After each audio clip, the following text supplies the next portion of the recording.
at 6:12 p.m. on Wednesday, June 23rd. Roll call, please. Mrs. Flores? Here. Mr. Lara? Here. Mr. Valencia? Here. Mr. Hollinshead? Here. Mrs. Cordero? Yes, I'm here. Reporting out from closed session on A, public employee performance evaluation. Information was shared. On B, conference with labor negotiators.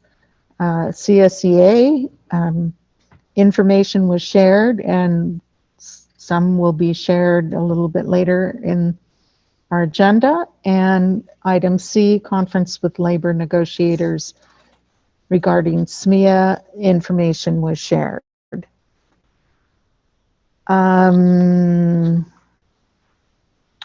Let's stand for the Pledge of Allegiance.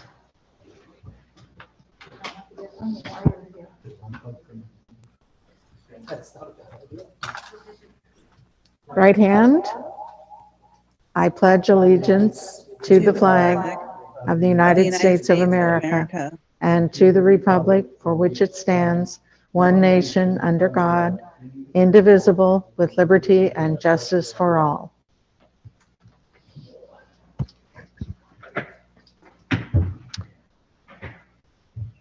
Our calendar of upcoming meetings is that on July 21st, 2021, we will have a board study session followed by our regular meeting, and that board study session will begin at... We're actually going to have that conversation in the last agenda item this evening. So we'll Okay. establish that time at the end of this evening. So the regular board meeting, I'm going to assume, will begin at 6 p.m. Public comment, open session.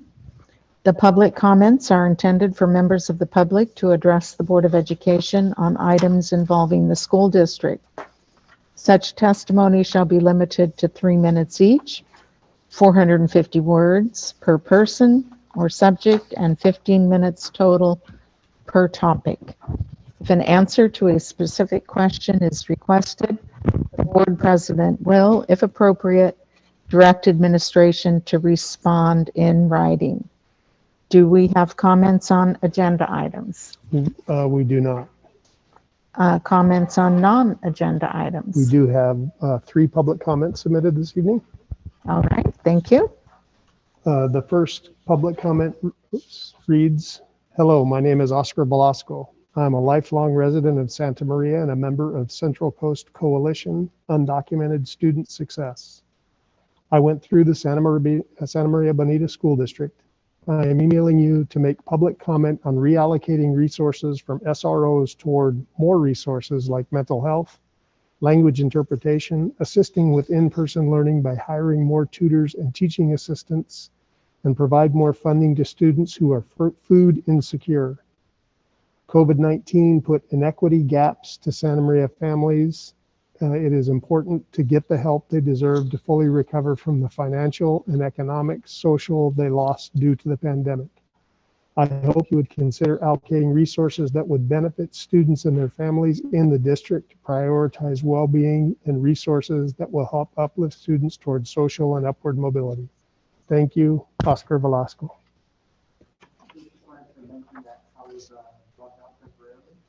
I didn't get most of it. I logged on and I just didn't have to. True.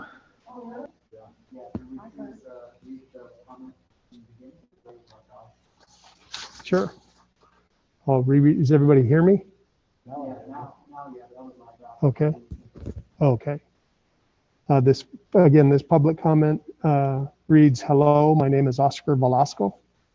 I'm a lifelong resident of Santa Maria and a member of Central Coast Coalition Undocumented Student Success.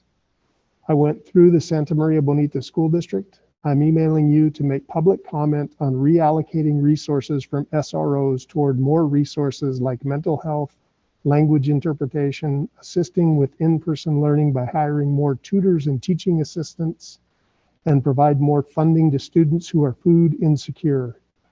COVID-19 put inequity gaps to Santa Maria families. It is important to get the help they deserve to fully recover from the financial and economic social they lost due to the pandemic. I hope you would consider allocating resources that would benefit students and their families in the district to prioritize well-being and resources that will help uplift students towards social and upward mobility. Thank you, Oscar Velasco. The next comment reads, hello, my name is Janet Rios. I'm a lifelong resident of Santa Maria who went through the public school system in Santa Maria. I am here today to ask the board to consider reallocating funds from SROs toward more resources such as mental health, which can include more full-time counselors for the schools, interpretation services, and outreach programs for our Mixteco indigenous communities of Santa Maria. COVID-19 put many issues at the forefront, and I believe that our students would greatly benefit from mental wellness support and more educational field trips that promote community and well-being as they transition back to the in-person learning environment. I hope that you will support this and reallocate the funding. Thank you, Janet Rios. And the last comment reads, Dear Mr. Ontiveros and board members, to begin, the thoughts expressed in this letter are my own. Nobody, including SMEA, told me to write these ideas. I wrote this reflection based on my life's work as a teacher for SMBSD, 30 years so far, in service to and for the students and community of Santa Maria.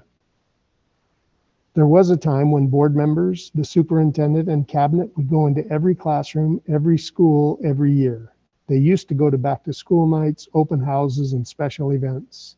They used to give thanks and appreciation to teachers on Day of the Teacher by giving each teacher an apple.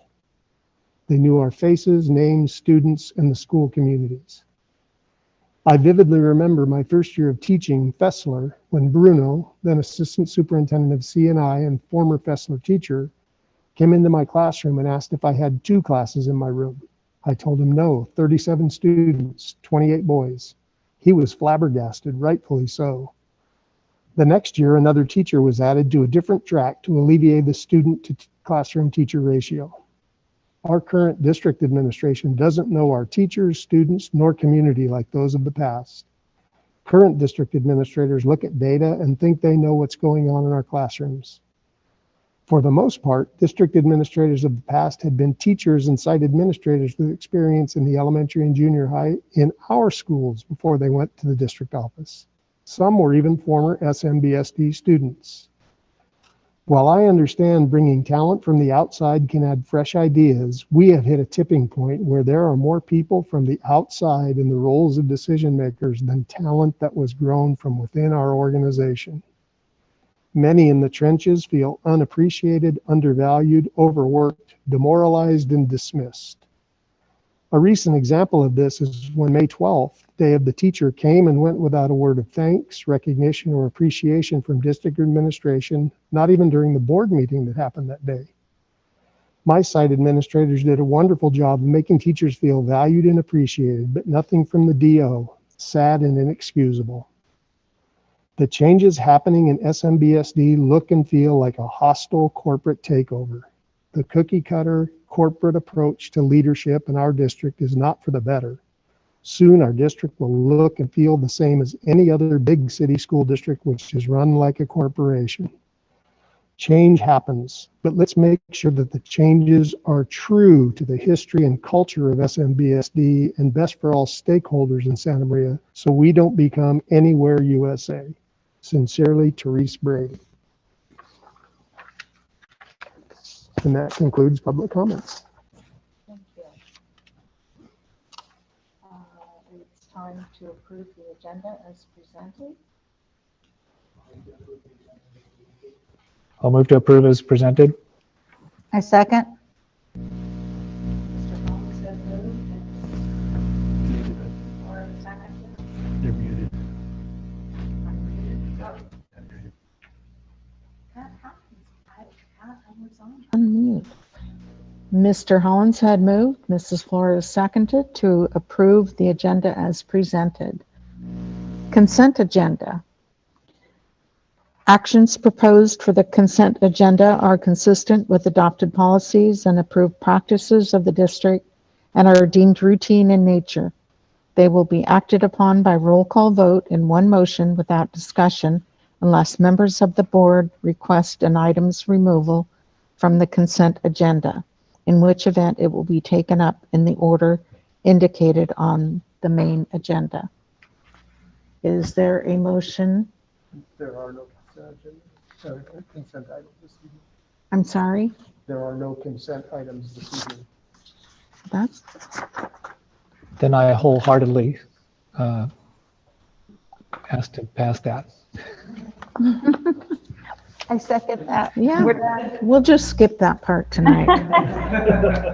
Moving right into, I knew that. I did, I really did. We'll just move not out of into our action items. Item 7A, 2020 to 2023 collective bargaining agreement with CSEA. Ms. Beltran. Good evening. Thank you.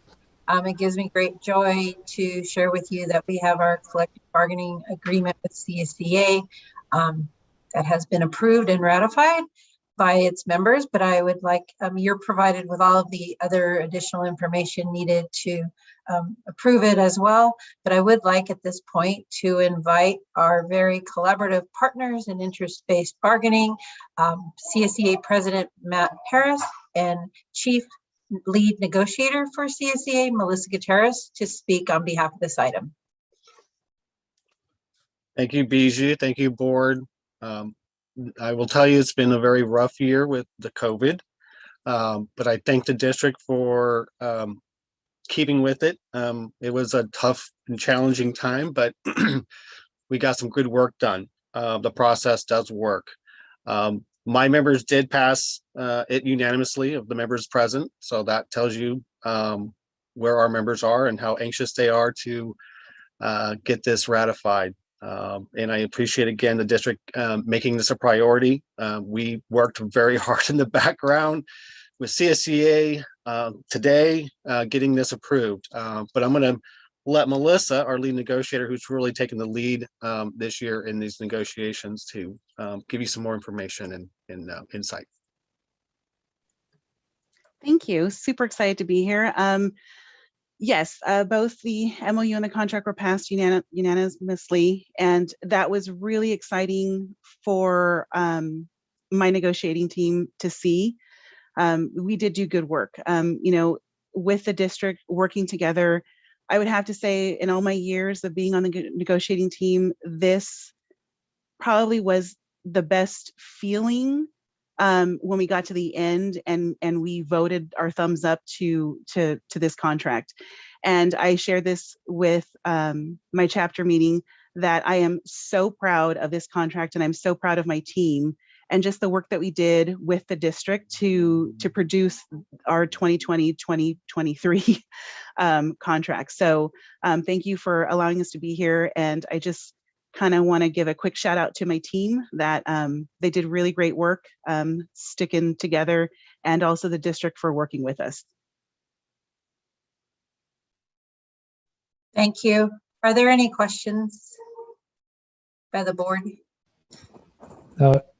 Just a comment, really, and that's Matt and Melissa. Thank you guys for the interest-based process and really showing how well that works in collaboration when we have a common interest and common goals. And we Matt, you said it. It's been a really rough year, and so I think that's one of those kind of things you get at the end where it does make it feel a little bit better. And for you guys, we both appreciate CSEA's just extraordinary work during the past year plus, right? Year plus. So, and your input in doing things well and safely on campuses. So all of that in negotiations and more. Appreciate you both very much.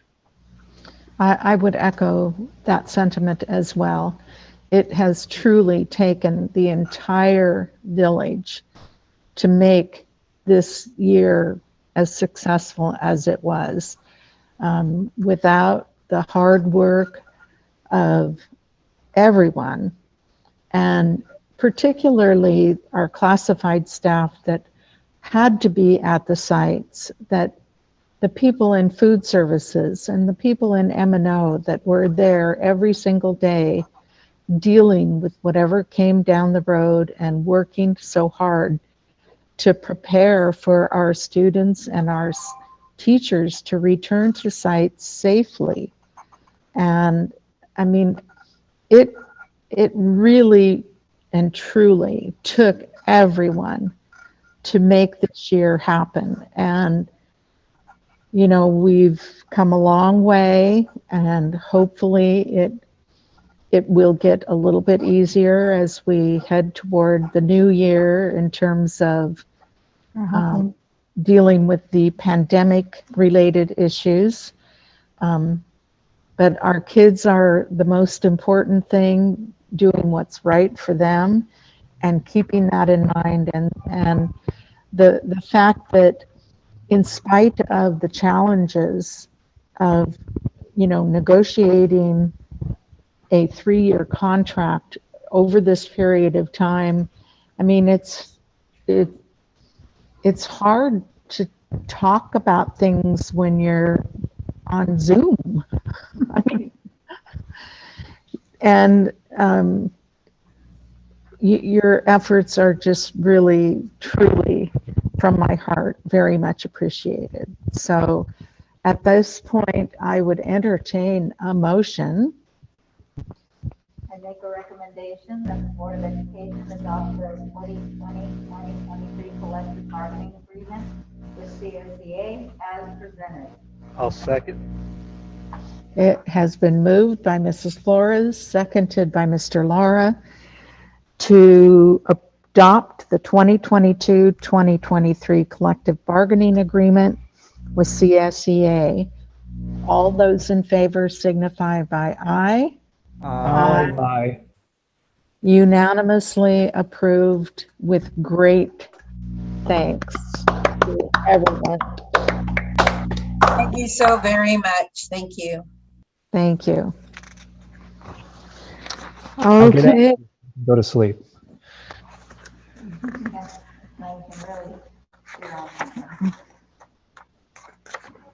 Okay, I need to, Thanks, Melissa. Thanks, Matt. Don't feel a need to stick around. I appreciate you guys rushing over here from your chapter meeting. Thanks again. Thank you very much. You guys have a great night. okay, item 7B. It's right after the first one. I think I don't have it. Thank you. First 5. And it would look like perhaps, It's literally one page, Mrs. yeah, Cordero. um, So it would be hard to, it's hard to find. Ms. Loftus or Ms. Stutra? So it'll be me tonight. Good evening, everyone. Good evening. This is really a formality in that. Melissa, can I interrupt you for just 1 second? I apologize. I excused Matt and Melissa. Mrs. Beltran is actually on vacation right now. And so I would like to excuse her from the meeting as well. I didn't just want her to leave, and I neglected to make that announcement. So thank you as well, Bijou. Thank you. Thank you so much, Bijou. Thank And thanks you. for holding all that together. That was a race to the finish line. Thank you and have a good evening. You too. I'm gonna go Excellent. spend time with my son now, but thanks. Thank you. Thought you were excusing me, Mr. Ontiveros. No chance. No chance. So this is, the board had approved us applying for this grant. This is saying that we've now received the grant. So this approval would be that, yes, we would like to take this money. And it's $150,000 a year for 4 years. And this is to support our preschool programs and also the piece that is the, can you hear me now? Yeah. The other piece that's exciting is the 0 to 3 piece that's really around the home daycare providers to support them and how to promote literacy and a number of different areas with SEL and parent engagement. So we're very excited about getting this grant.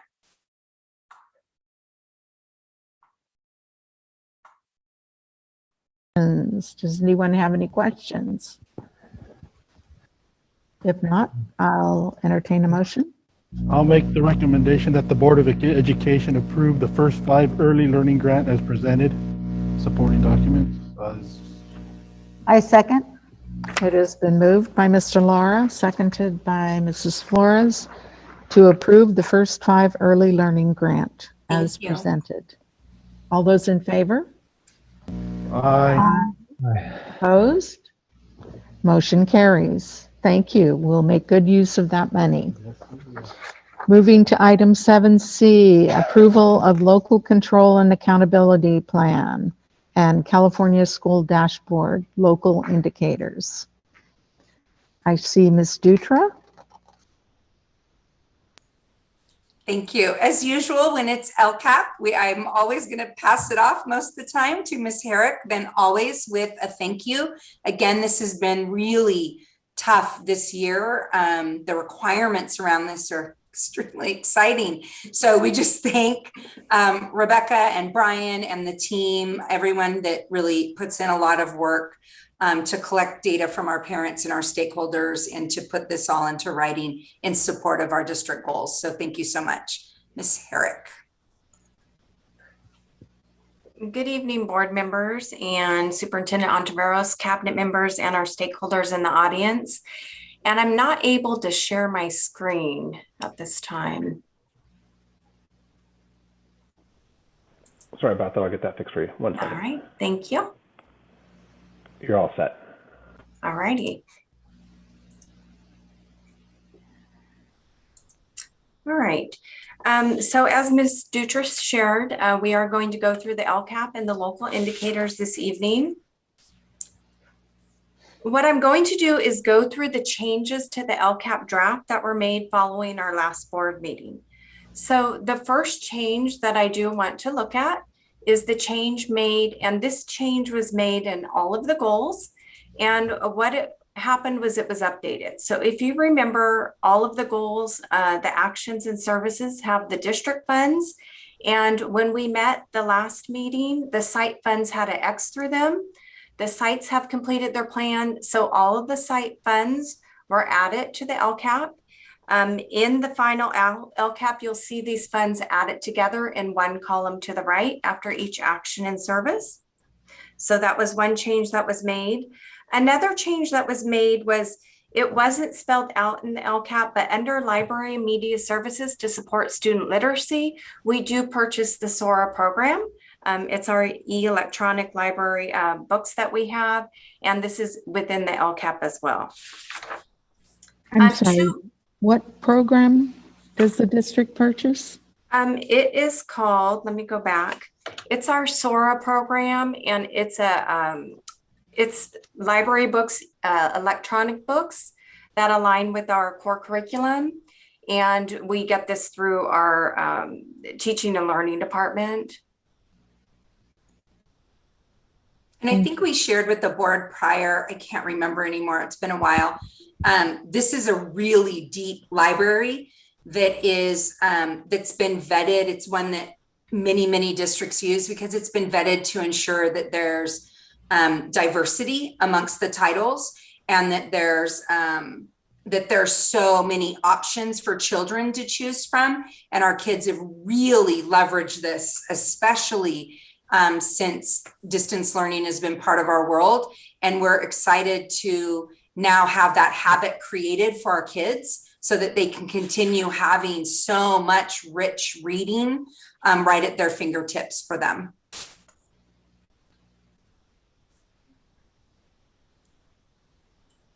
Any other questions on those changes? Okay. So there's 2 other changes in goal 2. And this is under the GATE action and service in AVID. And what we did is we added funds to both of those actions and services. So we added 100,000 to the GATE program and a little bit over 100,000 to the AVID program that the district would put towards AVID. So I wanted to point those out. In goals 2 and goal 3, there were no changes. So in goal 4, there was one change, and this was an error on our part that was pointed out to me. We had our bilingual instructional assistants for our junior high schools.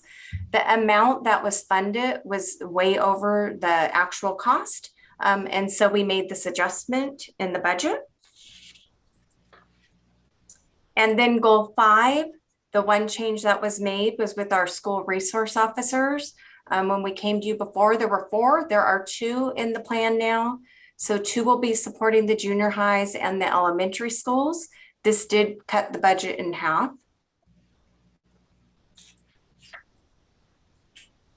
For goal 6, there was one change made, and this was to increase the budget, the amount we spend for parent education. We did increase this by quite a bit. And then goal 7. So goal 7, we increased the amount for college and career readiness experiences. We increased the amount so that every school was allocated $20,000 to use towards college and career ready experiences. And I want to remind everybody that experiences doesn't always mean a field trip. It could mean a guest speaker is invited to the school. There's virtual trips that can be taken online, and then hands-on materials are often purchased. So they get industrial experiences. So this was increased by quite a bit, and then we will share that out with the school sites. So those are the changes in our LCAP plan and our goals. For the California dashboard for our local indicators, these will not be updated until the fall on the dashboard, but they did need to be approved this evening. So priority 1, basic services and conditions. We have all teachers are assigned appropriately, 0 missed assigned teachers, 100% of access to standard aligned materials, and we're in good standing on our facilities that are properly maintained. So we met priority 1. Priority 2 is also met. We have full implementation of state academic standards, effective tier 1 instruction in all content areas. And we also have full implementation of support for teachers and administrators. So that was also met. For local indicator, priority 3 for parent engagement, we are making progress in seeking input from parents and guardian in decision-making and promoting parental participation in programs. There's a rating scale, and all of those were met. Priority 6, our school connectiveness, caring adults in school, high expectations from adults, and academic motivation, all were met. And then finally, priority 7, this is access to a broad course of study, both in elementary and in our junior high schools. And all the course of studies are listed. We also list barriers or talk about them in this local indicator, and this was also met. So what questions or thoughts might you have?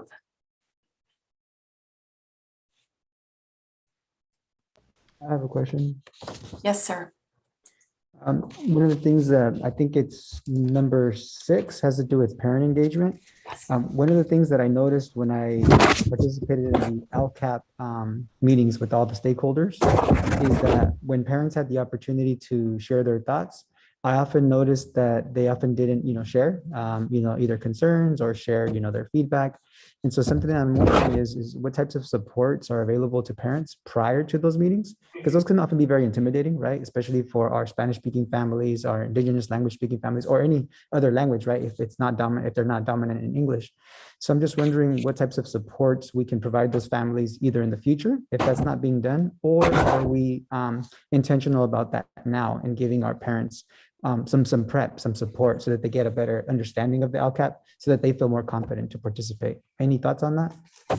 I do, Mr. Valencia. So prior to this year, that was really in place. I know that that's what Ms. Herrick's going to say, because I was so impressed with that when I started here. When we're in person, they're in small groups. There's a leader to it, they're charting, and much like a teacher in a classroom, we're calling on and supporting folks that we're not hearing from. And there's interpreters in each of the small groups. In those settings, as you could imagine, it is much more dynamic from a more diverse voices in each group. So definitely we are used to that type of engagement and conversation. I know that we will go back to that, but I do think that if we are still in some kind of virtual world with, I just knocked on wood because I am not putting it in the universe, that we'll have to continue to think about how do we get folks to have more voice in a virtual setting. So thank you. Then a follow-up question on that, related to that is it possible to record our LCAP meetings, or are we prohibited from doing that? Because to my understanding, our LCAP meetings were not recorded. I don't remember them being recorded during the stakeholder meetings. And I'm wondering if we can do that to encourage more of our community to be aware of these types of meetings. Just for clarity, what would be the purpose for that? So we record the meeting and then what? Just so that we understand what the request is. Yes, because most stakeholders are not included, right? Like they're not allowed to be a part of those meetings, if you will, right? Because it's a very small number of parents, students, and community members. So if I'm a community member and I want to know what the conversations were like in the LCAP, how can I, by recording them, I would be able to then access the information. If they're not recorded, then there's no way to know what the conversations were like.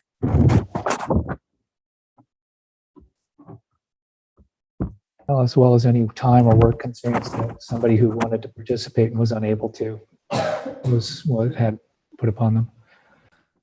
I mean, that's true for all, that's, in more than just the meetings, that's really been the intentionality behind being involved in Panorama, so we can collect more data just than in meetings. Because I think recording meetings is kind of like DVR, when do you have time to watch it? And so so to go back to your initial point, Mr. Valencia, about we've really been trying to cultivate that parent group so that the conversations go out of those meetings and percolate in the more local communities. And to Melissa's point, I think when we were meeting in person, there was more of that personal connection. It has become very sterile. And those again, conversations are happening in DLAC and in migrant parent meetings. They're not just exclusive to LCAP, but I think it's a good point.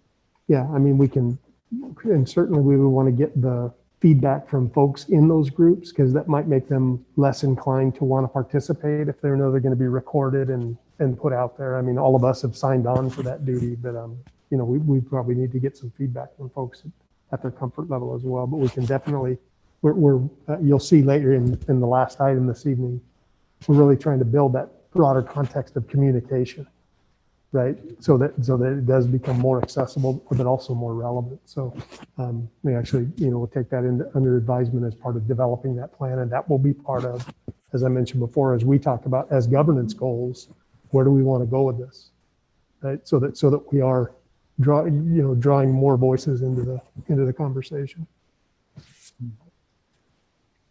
And then I also saw that there was a survey to collect feedback. Can you tell me a little bit more about that survey for the LCAP? So there's several surveys that are used for the LCAP. One of the surveys that was used was back to 2019-20, because that's when we started to write this LCAP, even though we did not have an LCAP in 2021. So you will see it reference to that 2019-20, and that was a parent and community member survey and a staff survey. And then you'll also see some of the surveys in the LCAP from Panorama and from different surveys that were sent out from Dr. Castillo-Schiffer's office as well, that department as well. She's also blowing up my text, so I want to honor Tammy, who's trying to speak through me. She did say that parents provide feedback in a multitude of ways. Small space with our district liaisons, where LCAP things are explained, priorities for the district are explained, getting their feedback through those moments. She did also say that they've asked repeatedly about recording meetings and that the parents are clear that they do not want to be recorded, that it inhibits conversation and that some people feel uncomfortable with being on camera that could be shared somewhere that they might not be comfortable with. So, but it doesn't mean we don't, keep looking for other ways to do that. And now we know Tammy is listening on her vacation and taking feverish notes on this to always be improving. So thank you, Tammy. that's great feedback for the parents, because I definitely wouldn't, what I'm trying to promote is more parent, participation, because I noticed when during those LCAT meetings, even when we were in small sessions, so for whatever reason, parents were not, sharing their thoughts. And so I thought that we were missing out on a key opportunity, because not a lot of parents are a part of those stakeholder meetings. So it would be a shame for them for whatever reason, if they don't get a chance to share their thoughts. And if they can't, how can other community members? That's part of our role as board members, is connecting, right, our institution to the community and vice versa. So, but if parents don't feel comfortable doing that, then I would definitely be okay with that not being recorded, because I want, the opposite to happen, more participation. Thank you. Other questions or comments? Yeah, I've got a whole bunch of stuff, just little things, because I actually did go through the whole document. I know it's hard to believe, but some of it is word choices and things like that, because I think there's some things that we say that can convey maybe not necessarily the full thought. But the biggest thing I think for me is that while Rebecca or Ms. Herrick talked about only having 2 SROs, that was at our last meeting. It was we were informed that that's all that the Santa Maria Police Department could afford, so it's not like we cut that. And so I would echo the thoughts of the folks in the community that we need to reimagine. If we want SROs on our campuses, which I personally feel like the money could be much better spent to make kids feel healthy and whole. And if we do, then I think we need to reimagine what the role is. And I think we need to very carefully and diligently re-examine where keeping it real is effective, because this is a local control accountability plan, and so far there's really no evidence to suggest that having SROs on campus produces anything. That there's not a measure there that's showing us that there's anything productive coming out of that. Everything I've been told has been anecdotal and really pretty dated. And there's a lot of research to suggest that DARE is highly ineffective. And keeping it real, the form of keeping it real, DARE isn't effective, because the original keeping it real doctrine that the Penn State University professor wrote was then taken by DARE, and DARE did what they wanted with it. So there's a whole litany of other reasons to not have SROs on our campus, but the biggest one is $280,000 that could be spent better to make our kids feel healthy and whole.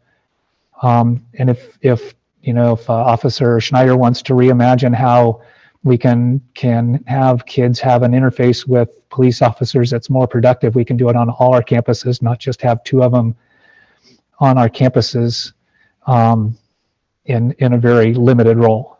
So I'm disappointed that still exists, but I'm willing to work to make it change. If something can come about that's going to be demonstrate some of validity in spending that kind of money, it's.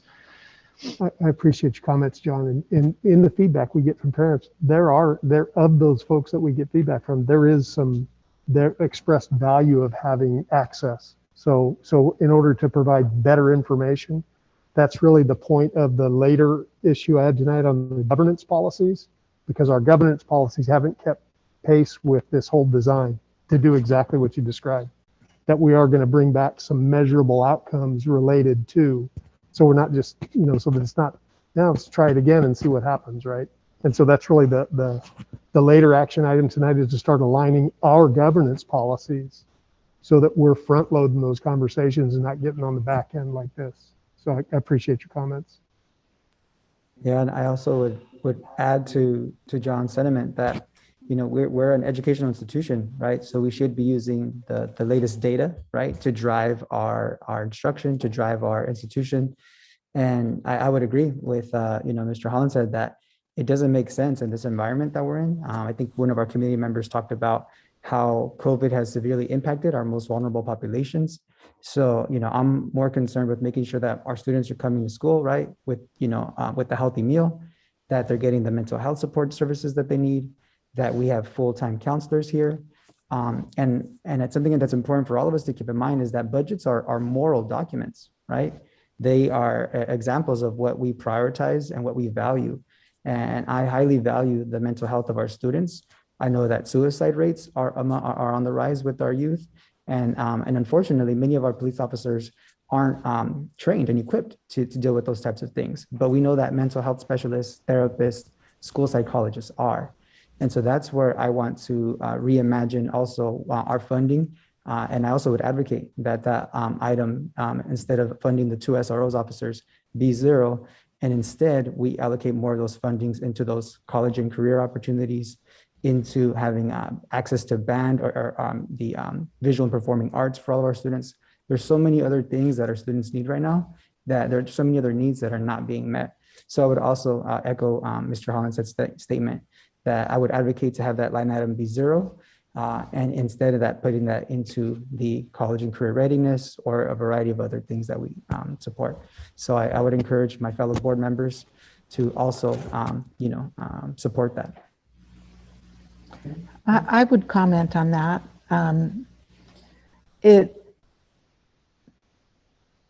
At the elementary and junior high school level, the purpose of having an SRO officer available is for him or her, number one, if there are issues that where law enforcement needs to be called, there is someone readily available. Because oftentimes things happen very quickly and a site administrator might need the backup, basically. But I think it's also important, especially in the current environment where there is so much negativity associated with police officers, that it's part of our responsibility to reinforce the idea that police are not just enforcement. They are helpers. They are there.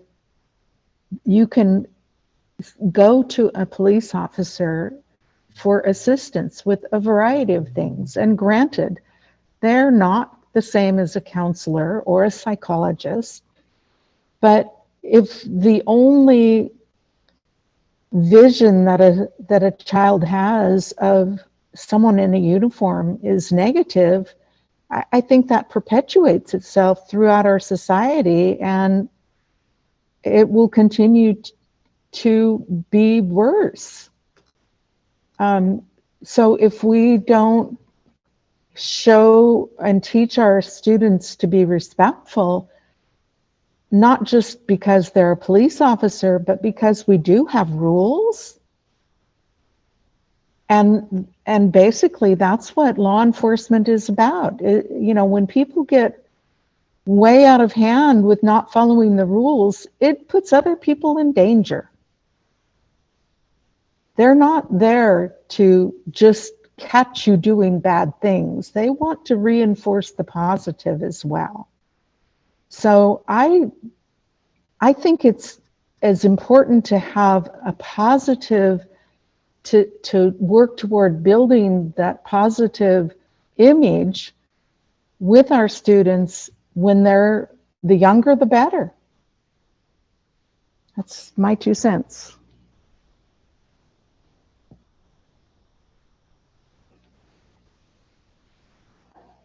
Any other comments or questions? I was going to ask Melissa on the, I've got it written down by pages because I couldn't keep track of where the goal was and what the action number was. But I think it's one of them's action number 4, and it's on page 73. It's talking about TOSAs, and it lists the different TOSAs. So we still have a gate TOSA. I thought for some reason I thought Gina was the gate TOSA, and then the gate TOSA, when you guys reconfigured it, it went away. So now we have a gate TOSA again? No, it didn't go away. So yeah, Gina's just known for being the gate TOSA. What it happened is that gate was its own, like this is the gate TOSA versus that I'm over gate, but I'm also a literacy TOSA. So that's what shifted, is that it's called gate literacy. Oh, okay. It's currently held by Leah. She's phenomenal and doing phenomenal work. But it was really important that, again, it was part of that trying to bring things out of silos. It's a little bit like what we've talked about here with Avid-like strategies. It's the same thing with GATE. What are those GATE-like strategies Right. that we're doing with all kids? And so that's part of her role, or part of the position now for GATE. It's GATE/literacy. Okay, that's what I wanted to clarify, because we had talked about that last time, so I just wanted to clarify that. And then I wanted to know, because there's a tech TOSA, is that where CTE might be under the auspices of that TOSA? Yeah, great question. So we had one technology TOSA last year, and unbeknownst to us, boy, she got busy, right? And so what we found from feedback from school sites, from teachers, from everyone, that we needed an additional one. And so now we didn't get an additional person. We just reorganized how we would use folks. So now we do have a second technology TOSA. CTE and the CCR work lands in a lot of places, right? Our lead for it is still Sarah Cameron. It's still Sarah's the lead, but it's in partnership with Brian Rickey. It's in partnership with our tech TOSAs. It's also in partnership with our STEAM TOSAs, and in partnership with all the folks working on pathway work, right? And all those folks engaged in that conversation, but still Sarah the lead, but those TOSA roles are all there to support as well. Okay. Yeah, and the only reason I asked about CTE in particular is because I know that, we're trying to establish articulation with the high school district in that pathway, like you suggested. And so when we see allocations for the TOSAs, but hopefully we'll start seeing allocations for electives, for teachers, for those things, coding or whatever, what have you. And I know that with the new CTE center, it's an optimal time to start looking at those things, the high school CTE center, because they have, there's 4 pods out there, 4 big, giant, humongous rooms. And one of them is half of it is tech, and the other half is probably going to be designed similar to kind of probably, it sounds like a makerspace. Yeah. So I can just envision, when we talk about CTE, I want to be able to have those conversations with those guys, and then also in our LCAP be able to say, okay, this is where we'd like to allocate some of those funds, like we have in the past with VPA or with some of those kinds of things. As far as setting direction, if we're looking at the governance calendar, and so that was that. I just think that could be really profoundly positive effect for our kids in this community. And it's a little easier for us than a high school, because we're not under the same CTE like credentialing requirements. So that's why it's electives for us. But again, that's all the work that we're doing around equity for our schools, because what we don't want is for, little Brian King is at one school, so he has the opportunity to be in some really cool pathway work. But, poor little Ricky is at another school and he doesn't have access to that, right? And so that's why that alignment, it's 2 ways. It's upwards to our high schools, like how are we creating electives that create these experiences so our kids have a better understanding of what they're interested in and have some experience under their belts. That's part of that whole CCR plan starting in kindergarten. But then it's also this way for us is how do we ensure that we're being equitable with those experiences and with those pathways?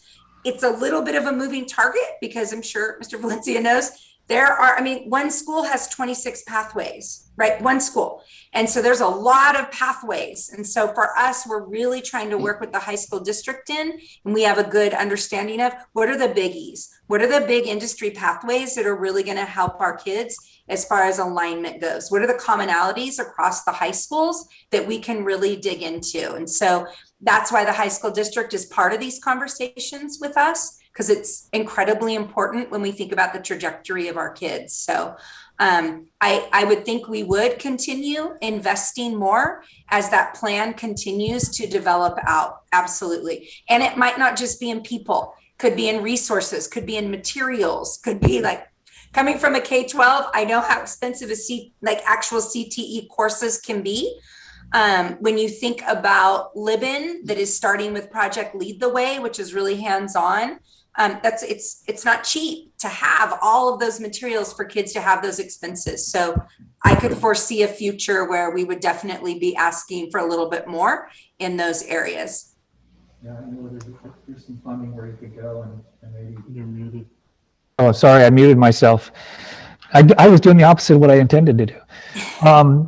No, I think that, and again, I always go back to the maker spaces, but that doesn't have to be super sophisticated stuff, right? I mean, I think that's part of the beauty of it. I mean, obviously, most of us have been around long enough to remember some of the other industrial arts that have gone away, that might have footed that bill in the past.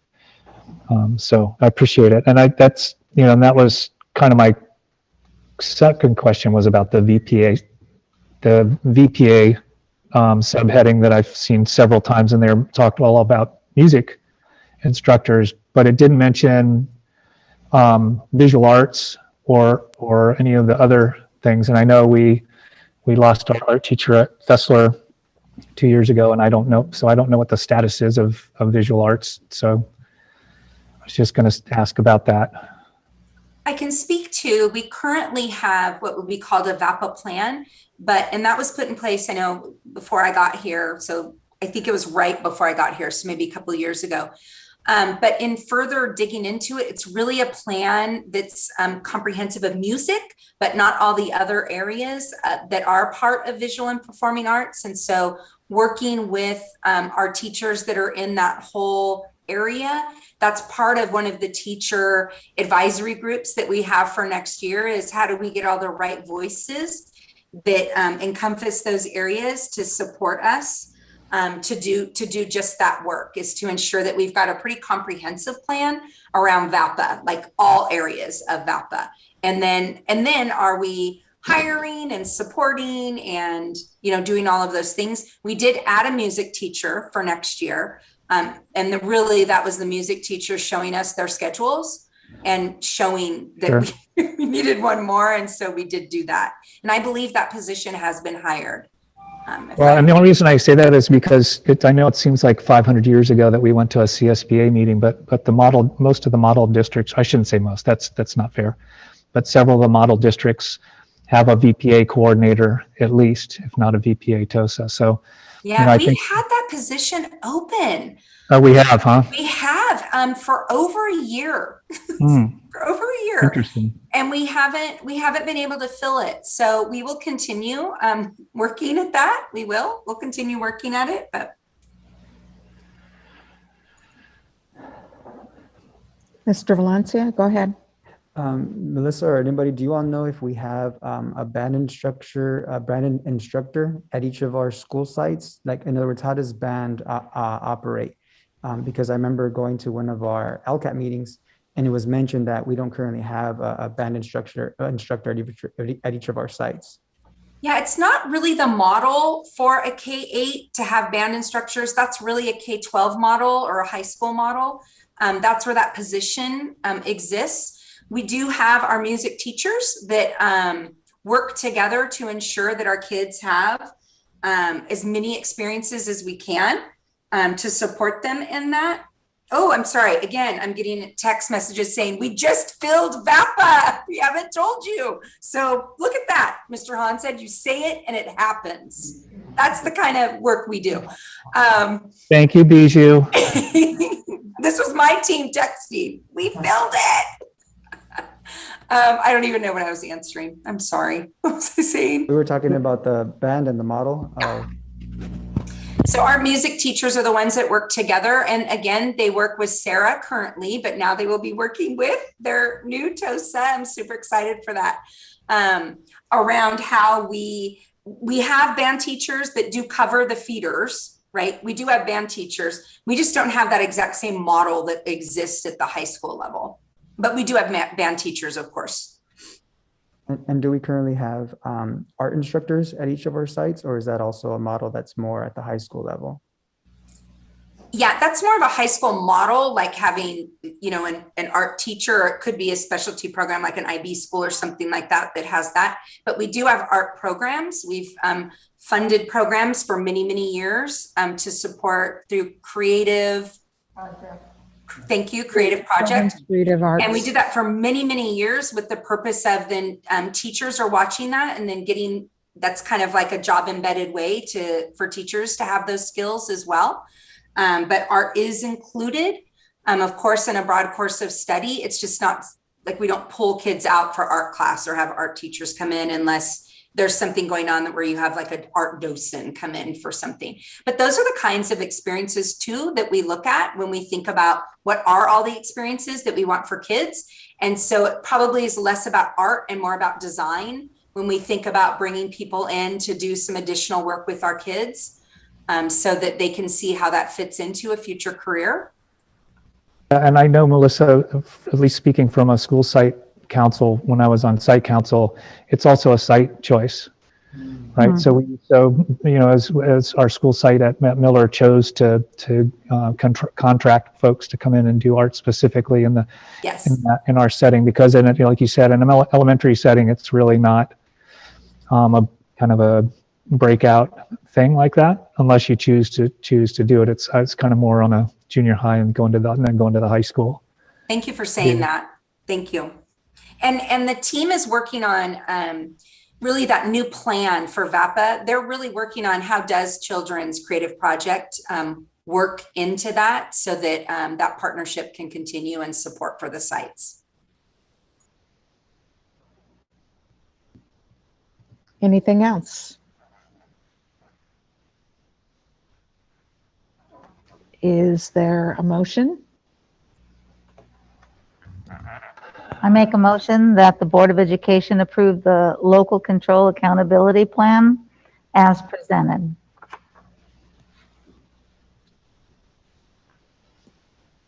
I'll second. It has been moved by Mrs. Flores, seconded by myself, to approve the local control accountability plan as presented. All those in favor signify by aye. Aye. Opposed? Motion carries. Thank you, Rebecca, and everyone on your team for the huge amount of work that goes into accomplishing that. So thank you. Moving on to item 7D, approval of the school plan for student achievement for 17 elementary and 4 junior high schools, commonly referred to as SPSAs. Ms. Dutra. Thank you. So before I hand it over to Ms. Herrick, who only has like 3 slides, we promise, which is really great for us. We're happy about that. Is that, again, I have to say thank you. This is a lot of work for our school sites, for school site councils. We have so many parents that spend a lot of time in space with our schools, ensuring that they're creating a really strong, sound program for students, and then that is supported through an appropriate budget. And so just a huge thank you to all of the staff that leads this work and does this work, and all of our parents who continue to support this not as exciting work, but it's critical for our schools. So we just thank them for that. And then of course, thank you to Plan Alignment team for their support to the sites. So Ms. Herrick, show us what you got. All right, thank you. So I need to, hold on, I'm sorry. I thought I was ready here. All right. You cannot, sorry about that. Okay, here we are. So I do have a quick presentation. Like Ms. Dutra said, all of the sites worked really hard on their plans. It was a lot of work. And so I want to thank them for all their work. And I'm just going to share here, the SIPSA plans do detail the site planned actions and services, and they include the proposed expenditures for state and federal supplemental allocations. They support positive student outcomes, and they directly align with our LCAP and our vision of student success. So the SIPSA plans support a cycle of continuous improvement. They are data-driven. They reflect any changes in the learning environments and are reviewed and approved by all school site councils. So they include evidence-based strategies to meet school needs. These strategies will provide opportunities for students to meet state standards, strengthen the academic programs, and address the needs of all students, but in particular, those at risk for not meeting state standards.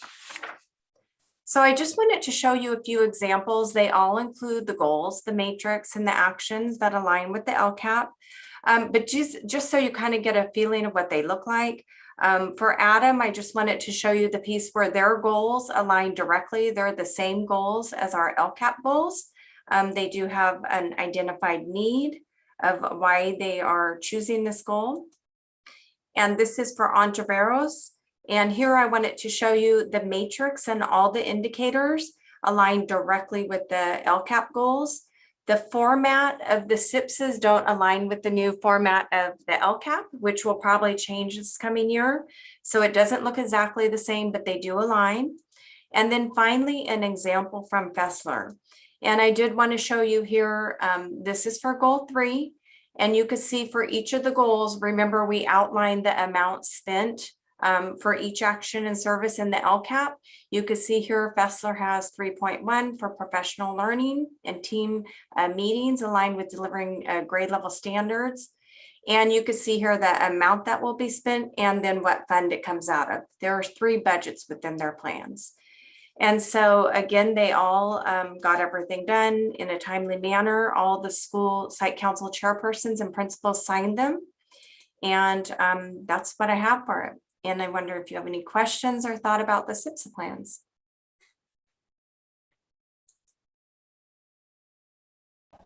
Are they available online anywhere? Yes, they are available under plan alignment, and they're under the SIPSA tab. And those are the drafts until approved by the board. Okay, so each school has a drop. Correct. Yes. Okay. And just so you know, this is a continuous cycle. There will be changes made and updates made, just like with LCAP, they're fluid plans. And so there are some changes, you know, and when that happens throughout the year. So whenever there's changes made, they go back to their school site council, and they also work a lot with the leadership teams. Hey, Rebecca, just really quickly, did they waive putting schools in CSI, TSI, ETSI? Yes, they did. They did waive it. I'm sure it will come up again this next year, but right now it's been waived.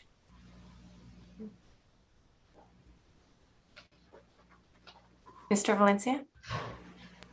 I'm just curious what attendance looked like for these meetings, because I know in this environment that we were in for social distancing, did we still get quorums for these meetings so that parents, students could participate in these meetings along with teachers, or were there situations where there was no quorum but a plan was moved forward?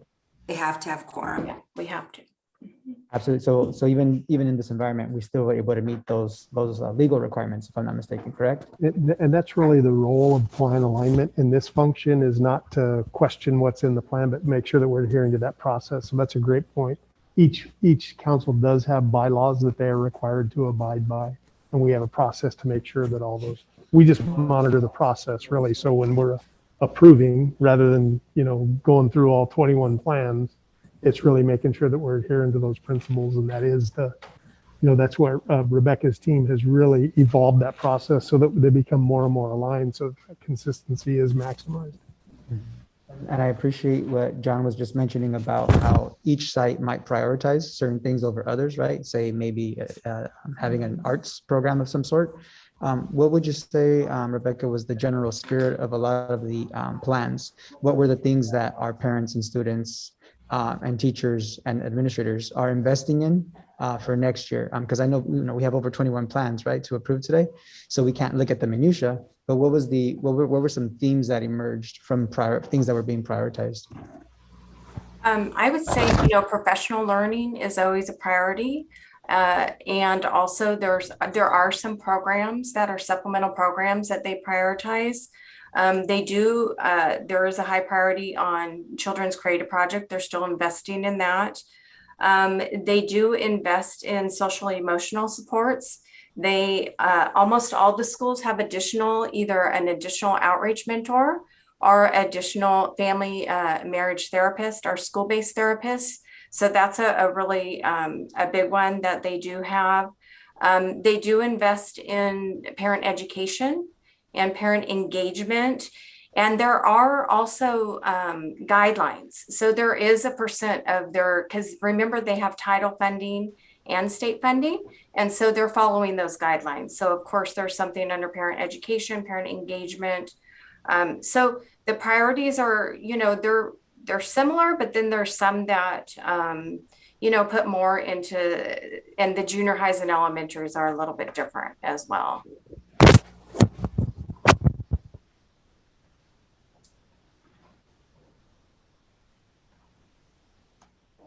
Any other questions?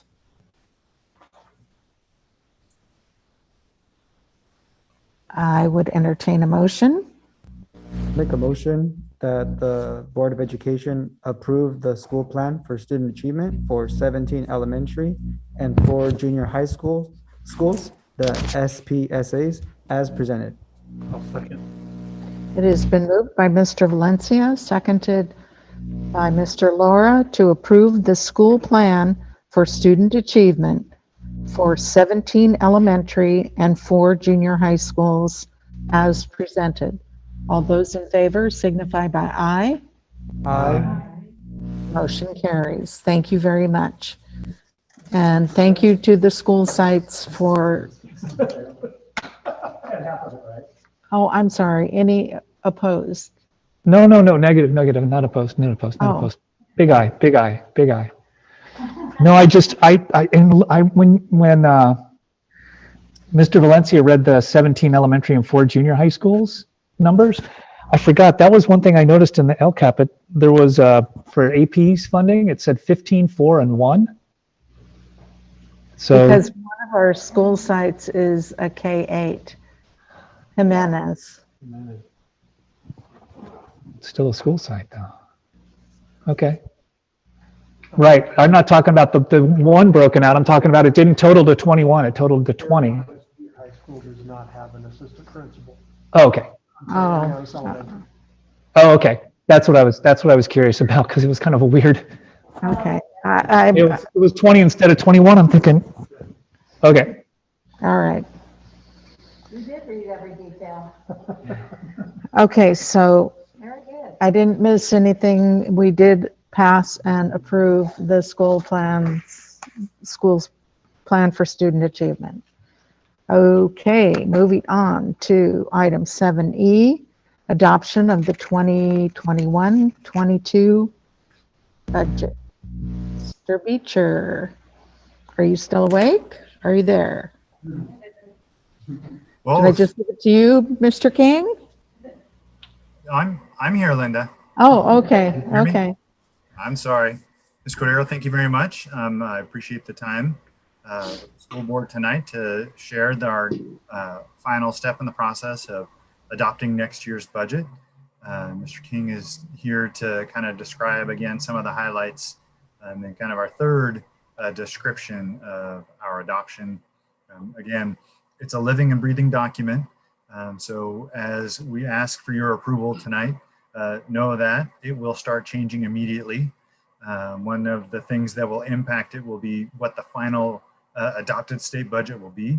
The other thing that will change it is everything else that we need to do that shifts as we go, but we still have this as kind of our guidepost to, as Mr. Valencia stated, kind of state what our priorities are, document those priorities in the form of financial amounts, and then chart our course for the 2021-22 school year. So with that, I'll hand it off to Mr. King. Thank you, Mr. Beecher.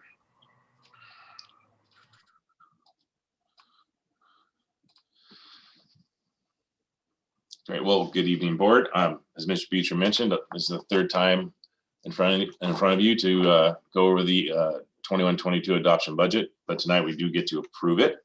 We'll briefly go over enrollment in ADA, revenues, expenditures, Form CEA, and leave time for some questions. So the governor and the legislature must reach an agreement on the final state spending plan by June 30th. If they do not, then the lawmakers don't get paid. And I will most likely be back in front of you in August with a 45-day budget revision. It's a requirement that no later than 45 days after the governor signs the Budget Act, that school districts shall make available for public review any revisions in revenue and expenditures that is made to the budget that reflects the funding made available by the Budget Act. So basically, we created our budget with the May revised information. The Budget Act that's passed, if there's significant differences and it affects our revenue or expenditures, then we come back for a 45-day budget revision. Moving on, I want to briefly talk about enrollment in ADA.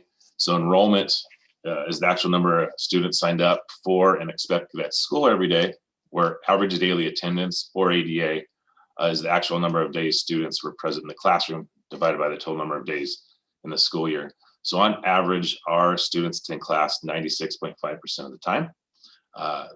This chart here goes back 13 years of enrollment and funded ADA. The numbers there are the enrollment, and that line graph is the ADA. You'll notice in 21-22, we do use flat enrollment for our budget. So sources of school funding. Money to support schools comes from many sources, which include state revenue, $213.8 million. That makes up not over 91% of our revenue. So with 91% of the district's funding coming from state sources, our dependence on the state budget is apparent.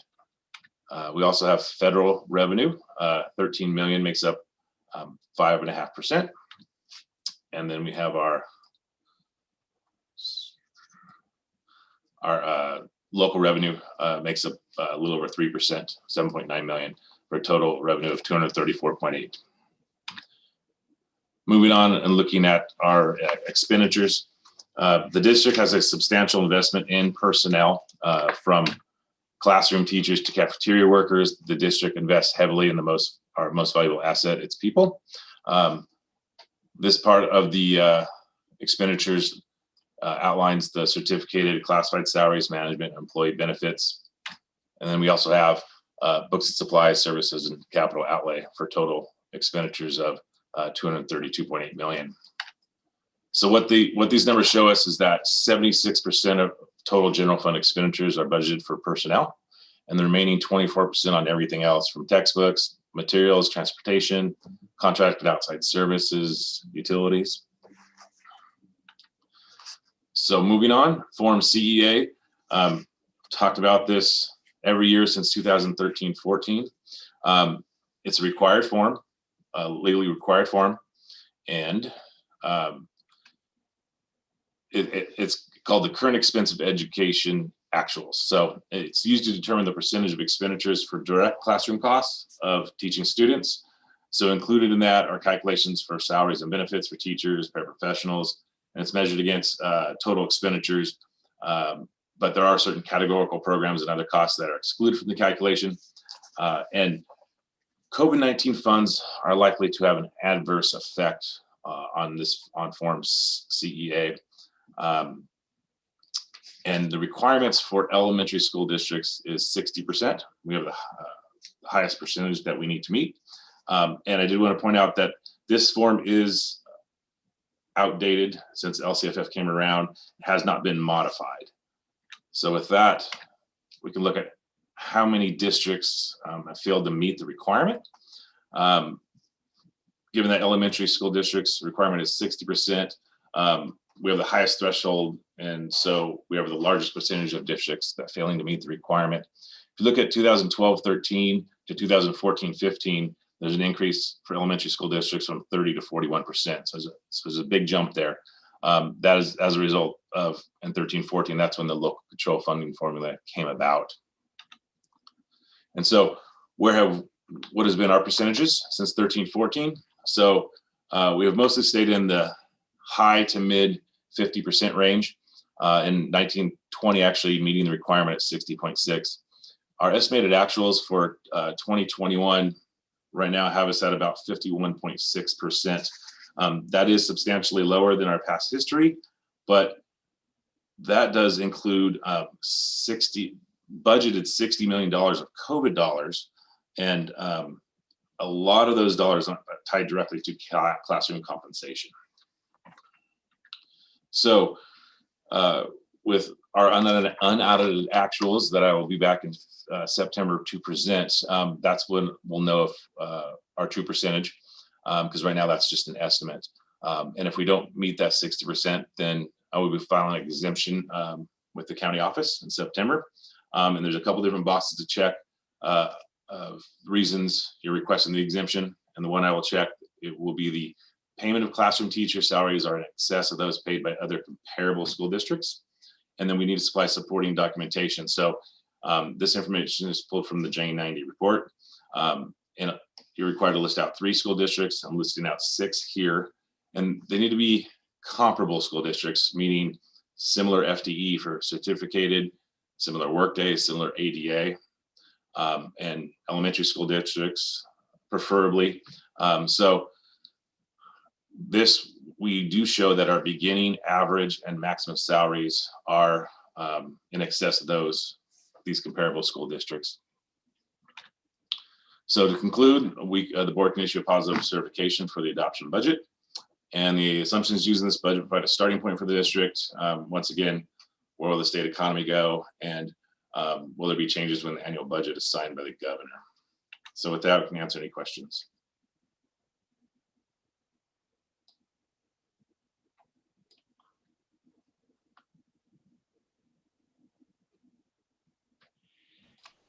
There's an arm. Hey, we can keep the lights on. Maybe not pay for the heating or air conditioning, but we can keep the light. There's definitely no air conditioning tonight. Any questions for Brian? I love your graphics. I like that. I like to see the graphics. It really helps. I think Ricardo has something to ask Ms. Figueroa. Okay. Oh, yes. Thank you, Brian. I agree. Those visuals are nice and large and very visible. So I really appreciate that. I'm going to ask you a similar question that I asked Matt Beecher a couple of days ago when I met with him, which is, as I familiarize myself, with our budget as the newest board member, a question that I'm curious about is, where do you feel we are getting the biggest bang for our buck in terms of our investments as a school district? And where do you feel are some areas where we should be looking at on areas where we can save that perhaps are overlooked? Yeah, so in other words, what are your thoughts on that? Oh, am I frozen? Everybody's. I'm not frozen, but I was before. Unstable internet. Redo. I can see Maggie and Brian movie. Can you hear me? Yes, I can hear you. So you're asking about areas of the budget where there could be savings or spent differently? Yeah, improvements. So I asked Matt a similar question, which I imagine is a very difficult one to ask, to answer. But yeah. What are your thoughts on what are ways that we can maximize our budget? Where are some areas where we could be saving money, but perhaps we're not? So think areas that are overlooked. And what are some things that we are currently investing in where we're getting a good return on our investment? Well, some of the good areas where we're getting good return on our investment is with the purchasing department and the contracts and the vendors we use for our school supplies and things like that. We get some of the best pricing because we are so large, and we do use piggyback contracts for different types of purchases, for Chromebooks, for most of our supplies and things like that. So we do have a nice savings there. We do have continued costs on the PERS and STIR side. Those I've mentioned before in past presentations, those rates continue to go up. It's a cost to employ someone. And we also actually this year have increased cost in our unemployment insurance. Like I mentioned, we have an increased cost of $1.5 million just this year in unemployment insurance costs. But there's talk at the state level of reducing that percentage down. So, and then getting to ways to spend dollars better, more effectively. I think I'm going to interrupt Brian. That really is, it goes to the comments we were making before, and we're going to get to this item about really establishing some of those benchmarks. That's really the intention behind LCFF and LCAP, that there are some common outcomes across all schools, across the state, right? So that we can really determine what those things are. Because, you know, I would say that in my experience in 5 different districts, the business offices have always done a really good job of adhering to the financial principles that have laid out. It's relatively new. I mean, we're only in, this is 7th year of LCFF, Matt? 8th. 7th or 8th, 13, right? 14. So one cycle through, and as you see, we're, you know, and then throw COVID on top of it, it's been hard to have some across the board indicators that there are some and that's really the purpose behind out of those actions and services. We're going to measure impact. How do we collect more data around a broader area? So it's not just one metric that we're hanging our hat on, but how do we build that more robust data collection system? Again, to go back to the item, governance policies really does spell out how do we better establish those benchmarks along the way so that those answers are more readily available. Because I know Brian and Matt can talk about fiscal efficiencies, but we've got to think what's beyond our grasp and our scope that's really having an impact as kids leave our system. And that's the part we're still grappling with.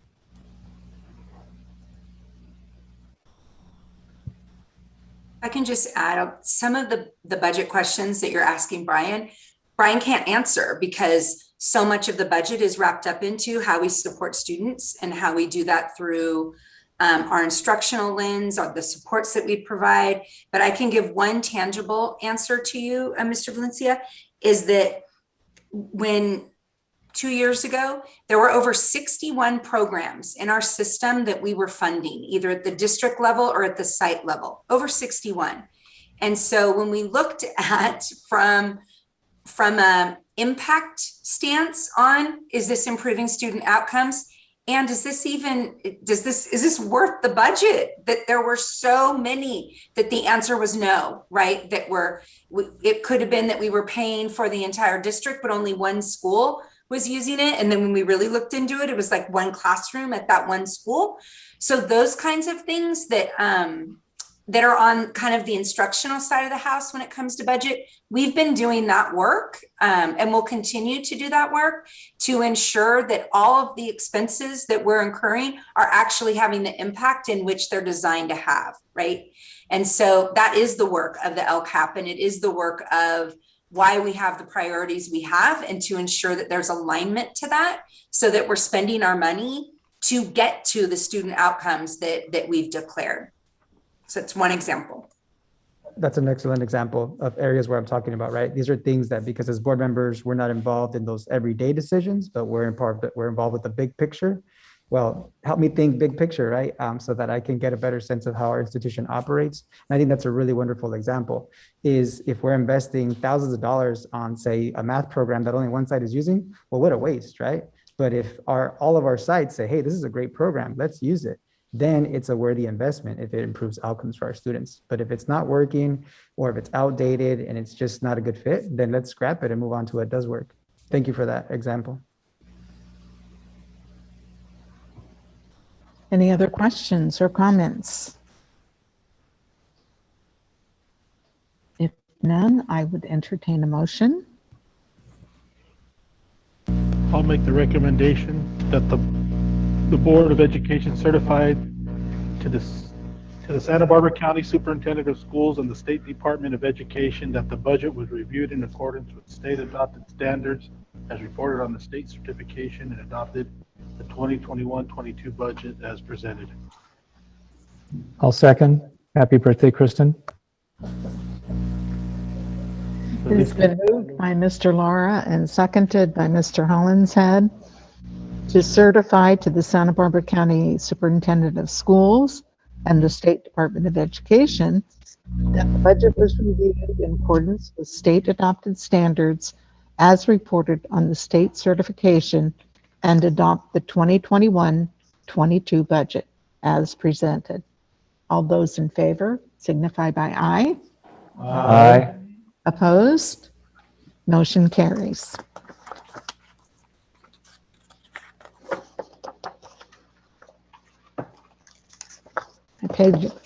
My pages are sticking together. Okay, that concludes our action agenda. We move into discussion. Ms. Cordell, can I ask for a 5-minute recess to be able to pause, get a drink of water prior to beginning the discussion items? 5 minutes is good with me. How about we make it 7 and we'll come back at 7:45. You're too kind. Thank you very much. All right.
Oh, it was say. Loops.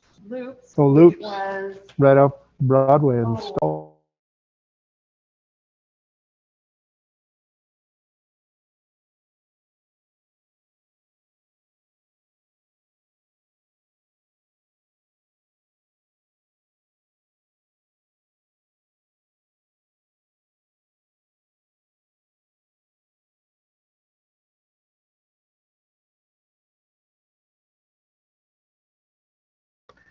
We are back in session. Thank you, everyone, for being prompt. And we will start with item 8A, review of board policy and administrative regulation 5145.3, non-discrimination harassment. We cannot allow any harassment, and we certainly don't want to discriminate. So let's review this. And Ms. Dutra, you're the star tonight. You get everything. I don't want to be the star. This one I am passing to Dr. Zimmerman, and I'll be back with you for another item later. Thank you, All Dr. right. Zimmerman. Thank you, Ms. Dutra. So this gets revised every year. There's always an update for non-discrimination for Title IX. So as you'll see, board policy, they've revamped quite a bit, but administrative regulations, there's just a couple words that have changed. So it'll go pretty quickly. So really the highlights of the board policy prohibits unlawful discrimination and retaliation. If somebody does make a complaint, that you cannot retaliate against the person making the report. The superintendent's designee, which is me, publicizes the non-discrimination policy and complaint procedures to staff, students, and parents. We do have that information on the website. And there are also things that I send out at the beginning of the year that all schools must have up, like sexual harassment, the non-discrimination statement, and there's a bullying awareness module that they have to do. So I send that out in the first day packets, or first day administrator, the first months of school to the administrator, so that way they share that with their staff. Providing a yearly training on Title IX and non-discrimination. I'm going to be putting together a slideshow also to be sharing with admin to share with their staff, so they'll have that to be able to share with their staff, so everyone is trained on Title IX and how to deal with non-discrimination. And complaints are investigated and resolved quickly. That's the point, is to be able to nip that right away and make sure that it does not reoccur. And students who engage in this discrimination will face disciplinary consequences, as well as, and this goes for staff as well. And we maintain records of discrimination in order to monitor it and to make sure that it does not happen again. So those are the components of the board policy. And with, as you see, for the administrative regulations, I'm sorry, we didn't present. I'm sorry, I got so carried away. Brian, Ricky, I left you behind, buddy. I'm sorry. But everybody has the slides, right? We're all, no? Do you want me to put them up, Dr. Z? Sure, that'd be great. So let me start from the top. Kidding, Melissa Dutra. I saw you shake your head. I'm not going to do that. No. If you can just go to administrative regulations, Brian, it's really adding, again, every year they tweak a little bit of it. It's adding medical conditions to the verbiage, and also making sure that there are links to the state's website for Title IX, as well as CDE compliance, compliance resources, all there, which we've already done. And everything must be accessible on the website, and it is on the front page of our website, and there are links to Title IX and our non-discrimination statement. And again, the non-discrimination statement is put up in every school site. When we go through these FPM, the federal program monitoring reviews, these are things that come up.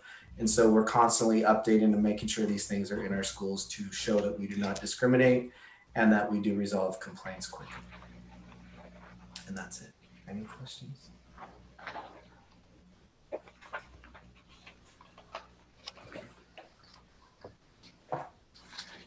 Unmute yourself, Mr. Ricardo. Yeah, my question is, can we add language to the list of the various forms of discrimination or harassment? I believe there's a formal term for it. It's called linguicism, discrimination based on the language that's spoken by that person. So can we add that we are a district that it will not allow discrimination based on language. So like, for example, an example of that would be like a student is speaking an indigenous language, such as Mixteco. That kid is made fun of because of that language being spoken. You know, can that be added to our board policy? Or another example would be, you know, someone might tell somebody, hey, speak English only, right? Which is a very like nativist approach to language, whereas our district embraces multilingualism. So that's why I want to recommend that the board add the term language to the various lists that are on there for non-discrimination, including ancestry, nationality, immigration status, sexual orientation, gender identity, etc. Yeah, and I was just going to mention that's again, that could be the, you know, board's decision. But what I was going to say is there's a long list of all the things, and I know that would fall under one. That would fall under, you know, ancestry. That could fall under race, ethnicity, ancestry. That could fall under a lot of. I mean, there's a blanket that those could fall under, and that would definitely be, if something like that happened, that would be a complaint, a Title IX issue. But to the policy, we can be as specific as the board decides that they would like to have items included.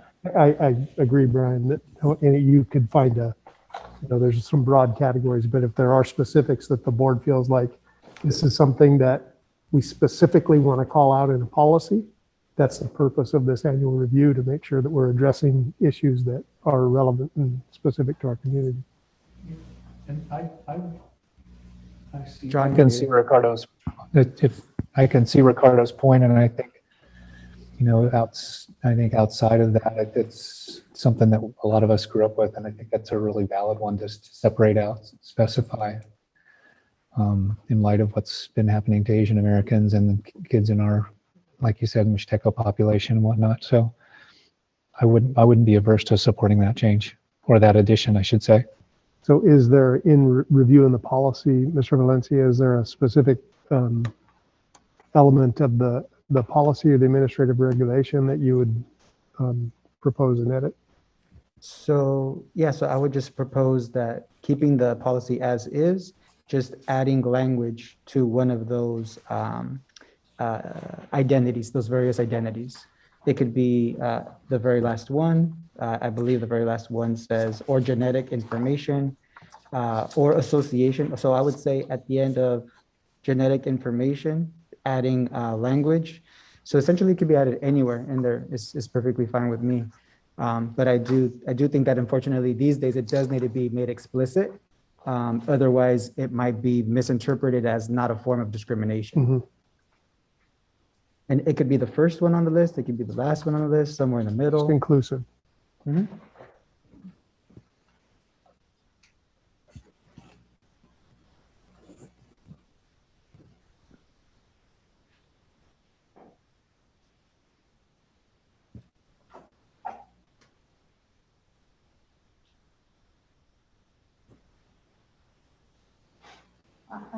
My question, Brian. Muted, Linda.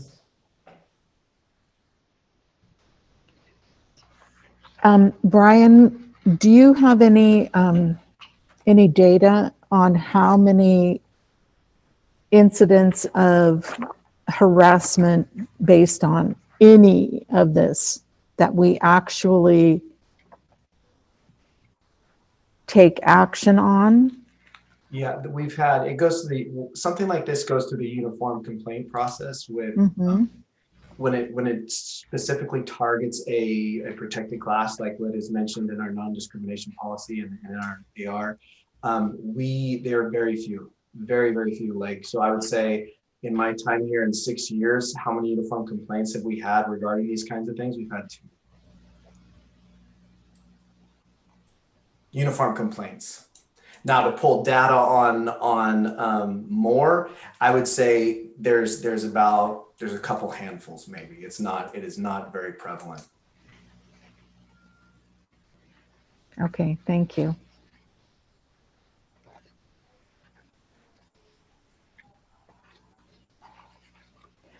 You know, my feeling is, you know, we can add language in there, but it really, I mean, any of the, I mean, if ancestry, their race, their nationality, that would include, to me, language. But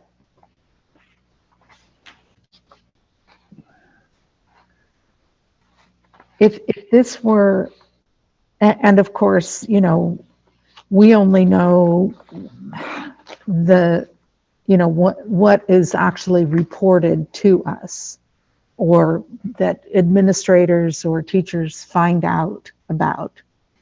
And I realize, you know, it's probably occurs more than we would imagine, but I do feel, and I'll speak at the elementary level, that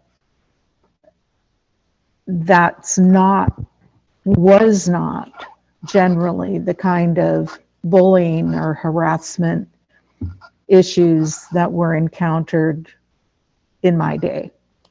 But, you know, they were not centered specifically on any one of those, you know, a person's race or what language they spoke. And it, you know, it could be because really our population is not that diverse. You know, everyone, but I'll go with whatever. Mr. Valencia? Yeah, I can share with you all just with the experience of some of my students. When I began my teaching career at Santa Maria High School over 10 years ago, I had a group of students come to me and say, "Hey, would you be willing to be our advisor?" And being, you know, being one of my first years on campus, I wanted to, you know, not become a club advisor yet, to just focus on my classroom instruction. But the students told me that they were tired of being discriminated against based on their indigenous identity, especially our Mixteco students, our Oaxaqueño students. And many of them are afraid to speak their native languages because they're afraid of being made fun of by their peers or by the broader society at large. And so when they said that they wanted to create a club on campus that honored their identity, where they could feel a sense of pride in who they are, then that, you know, that encouraged me to then become their advisor. And unfortunately, that is an issue that many of our youth face, and I don't suspect it's only tied to our indigenous students, but perhaps even our African American students, if they speak Ebonics, or our Tagalog speaking students, or any of the Arabic languages that are spoken. So I want to make sure that our district is one where all of our students and all of our staff feel like they can speak their languages and that they are embraced. And unfortunately, that's not always the case. But I want our board and our district to send a positive message that we embrace multiculturalism, we embrace multilingualism, because that's not always happening, unfortunately. And so just so I'll make sure that we're getting, so are you proposing that in both the board policy and the administrative regulation, we include a reference to native language? Would that suffice? Just absolutely, even just saying language or native language. Yeah, exactly. Language. Just a reminder, it's also in the DEI board policy already, just as a reminder. Yep. Excellent. So we can add that. Sure. Language, native language. We'll put them both, yes. Yeah, put them both. Is that the consensus of the board on that? Because otherwise it's going to be another 5 weeks until we bring the item back. So with that recommendation. Correct. Any others?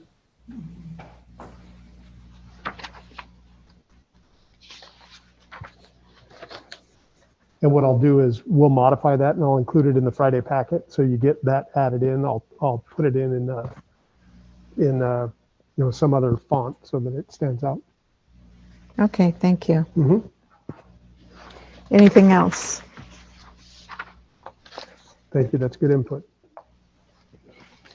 All right, I will acknowledge receipt of board policy and AR 5145.3, non-discrimination harassment as presented. And it will come back in July for, Or actually, can we just say with the changes recommended? with the changes recommended. Because this becomes part of that communication that does go out to families, and I'd rather not wait 5 weeks and hold up the works. And again, I'll send that to the board. Okay. On the Friday packet. Okay, that's good. Thank you. Okay, and item 8B, school opening for the 2021-2022 school year. Mr. Ontiveros.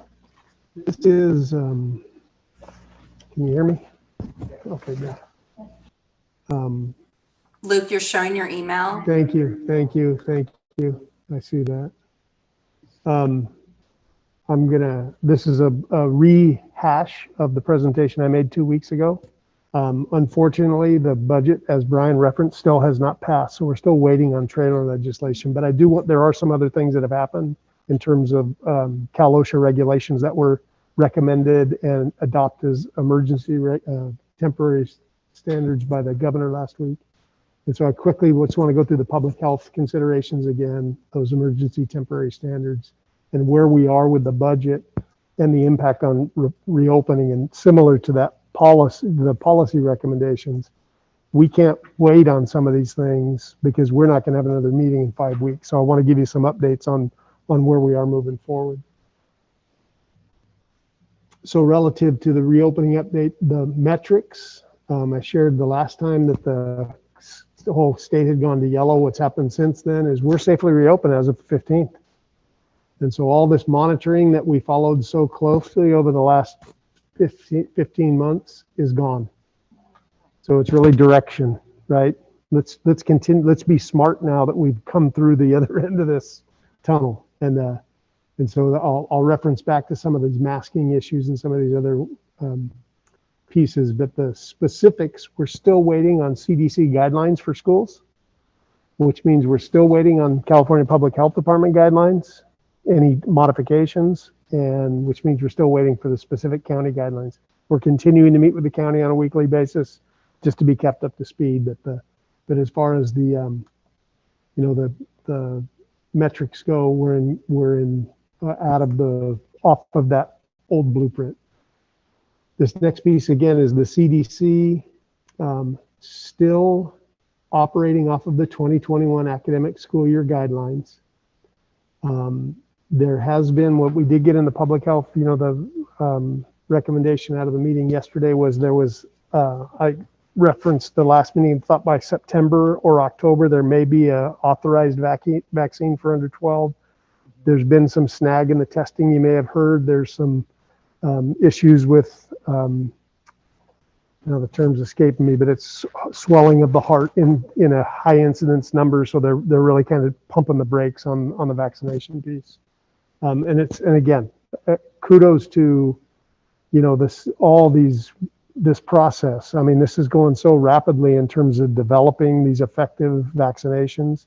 So it's important that particularly when we're talking about kids, about getting it right. But they are continuing the vaccine clinics for 12 and older. There is one, now it's escaping me. I saw it came through my email while we were in meetings all day today.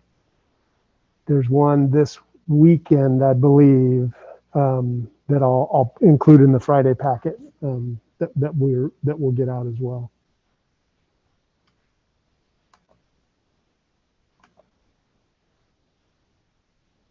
And so again, we're waiting on that the state public health and the Santa Barbara County public health until those CDC guidelines have come out. In the meantime, we're just status quo. These are the Cal OSHA guidelines, and they're specific to face coverings, because you saw this was in the news over the last couple of weeks. Face coverings are required indoors and in vehicles. Employees in certain indoor settings must wear a face covering regardless of vaccination status. As of June 15th, those indoor settings where public health requires face coverings includes K-12 educational facilities. So although there's been some loosening in other venues at this point with OSHA, schools are still following under that school guidance. And so Yeah. And so these pieces for us are still, the adult, we're still maintaining that 6 feet of physical distancing to this point. Oh, and I wanted to go back on that slide because there's a link here. And again, I'll include this in the weekly update. These are the changes that are impacted by these emergency standards just generally. So fully vaccinated employees without symptoms do not need to be tested or quarantined after close contacts. There's still some encouragement. We're seeing a decrease in the numbers of tests. And so the contact tracing has subsided as well. The things that will remain in place, an effective written COVID-19 prevention program. We will be reconvening that representative group of both of our employee organizations as soon as we get some of the updated guidelines just to review what we have in place. But we're continuing with the plan that we adopted back in April for the time being. We're still doing, even though we're not required to do the symptom checking, we're still maintaining all those protocols to this point.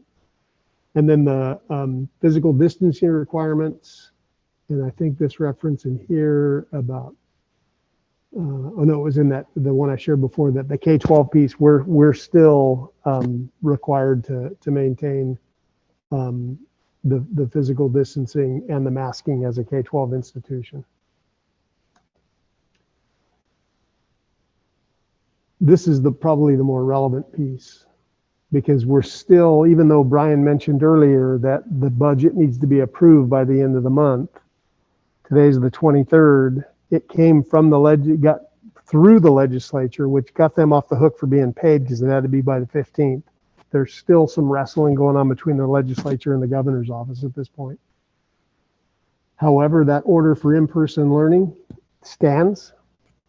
This piece around distance learning considerations is still under development. There's the consideration is to utilize the independent study platform as an alternative option that may and will likely include some level of distance learning. We know that the distance learning, as we were allowed in the 2021 year, that those conditions are going to change, and that's what we're waiting for. And so what we're going to do in the meantime is we're going to initiate a survey of parents. Melissa and Dr. Castillo-Schiffer worked on this last week. I reviewed it the last couple of days. We need to collect some preliminary data either way. And so there's a number of questions that precede what I'm going to share with you right now as to your child's grade level, what locations. But the relevant questions are these two. One option will be my child and my children will return to school 5 days a week, full-time and in person. We need to know what that number is. The second is, due to the fact that my child has health concerns, I would like to meet with school staff regarding possible alternatives for school attendance. If we got that answer today, we wouldn't know what those alternatives are yet, but at least we'll know who we need to circle back to once we know what the guidelines require, and then we'll build it from there.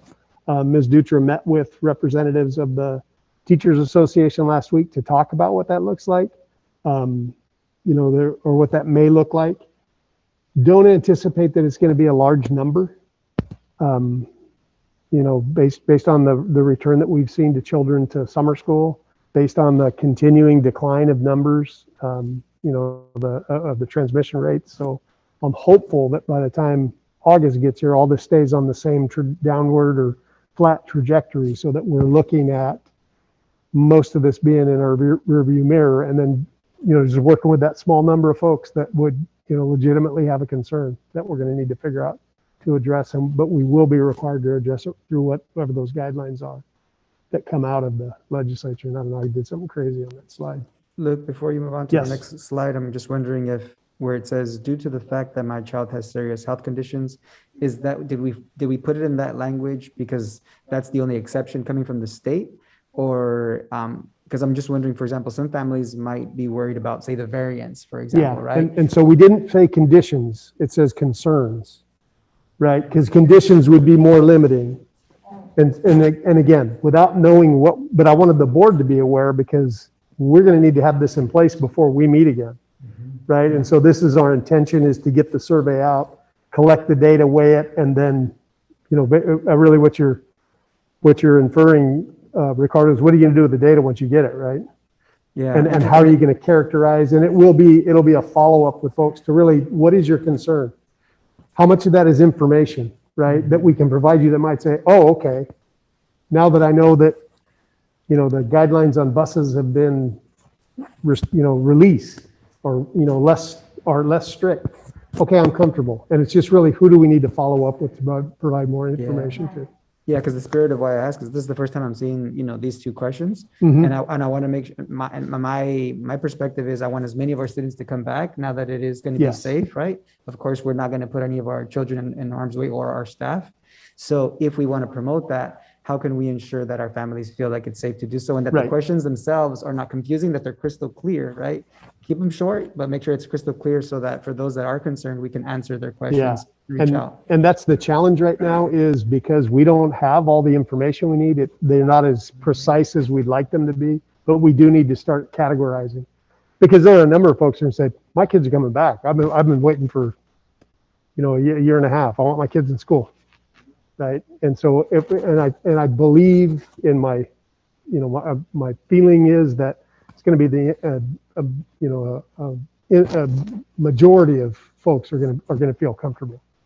I mean, just being around, you see how many people are out now in parks and stores. That anxiety level started to come down. And again, that was really the intention of coming back to school. I mean, same thing with the high school, right? We've got to give these kids some type of an entry point.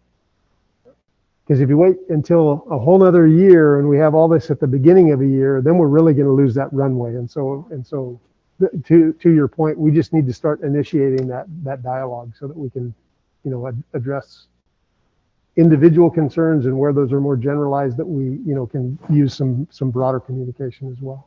I really don't want to make it easy for parents to opt out of in-person learning. Yeah. And I don't want to be disrespectful, but I know there are parents that can't or won't make their child return to school if the child knows that all he has to do is pitch a fit and I don't want to go back to school, and they spend a whole year of not participating already. Yeah. Our kids need to be in school. And that's why we want to get this going now, so we can start initiating those dialogues now. What do we need to do to start greasing those skids? Because if we wait until we get all the details from the state, we're just going to shorten that timeline. And I hope they have some sense of assurance that because of how we did do our return and how long we waited, that we're really not going to move forward in a way that's going to endanger the children or our staff. Yeah, I would agree. I mean, I think that message should have been out there loud and clear. And there is some other communication that will go ahead of this survey, the really acknowledging, and I'll share with you in the Friday update what the text actually is. I just wanted to this is the data that we need to collect in order to be able to move forward, to your point, Linda. And again, I give the board credit. I mean, we followed science, right? It wasn't easy, right? Because we all had different opinions, but I think we used a metric that guided our decision. We want to do the same thing here.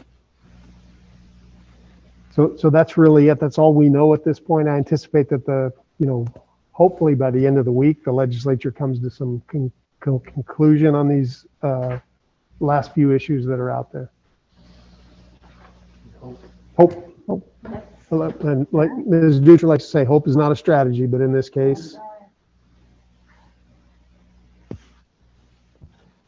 So that's all I have on that. That's okay. it. That was my question. I was ready to say that I acknowledge receipt of the information provided, but I wanted to make sure you were finished. I am. So receipt acknowledged. Just a follow-up question, or John? A follow-up question that I have, Luke, is at this point, are students expected to remain 6 feet apart in classrooms for the fall, assuming things continue with very low rates, or is that? No, that's why I can't answer that question. We will get guidelines by then, I'm confident. And the reason I ask and is I'm because- sure they're going to be restricted because The the guidelines right recommendations now are are all- 3 feet. They're 3 Yeah, feet right now they're 3 feet. Right now, 3 feet. And I'm thinking, and by August, it may be, There may be no I mean, restrictions. yeah. I mean, that's what I'm reading. Yeah. And the reason I'm bringing that up is because in some of our classrooms, depending on class size, even 3 feet, right, might not be feasible, right, because of the class sizes. So that's why I'm asking so that we can anticipate how we're going to address that if that's the case. Yep, And we're doing it in summer school currently. that's true.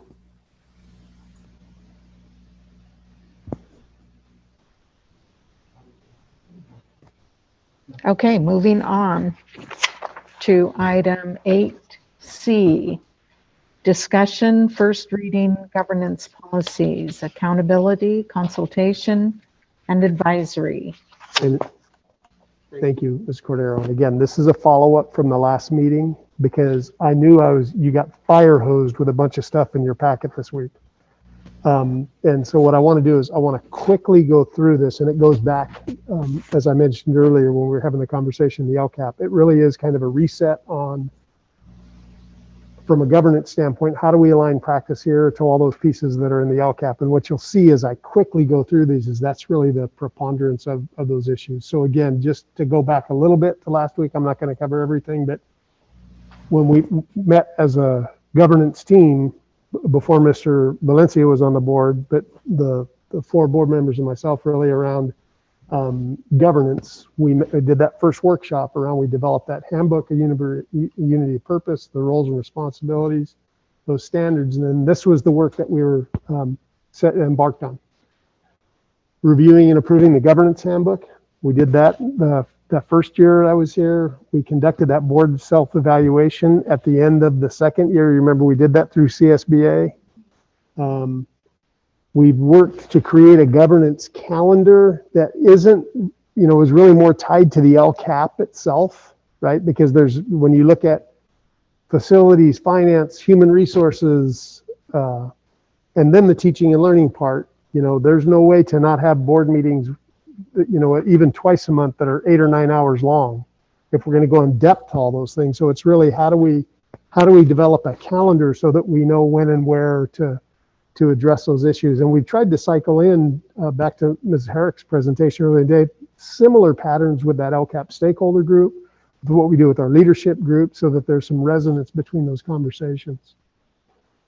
Identify staff and community beliefs about student expectations. That's really been as we make that shift to teaching and learning, how do we use that process to become more focused on outcomes, right? And looking at some of the data pieces. So as I go through these policies, you'll see the changes over time have really been, how do you become more precise on some of those measurements?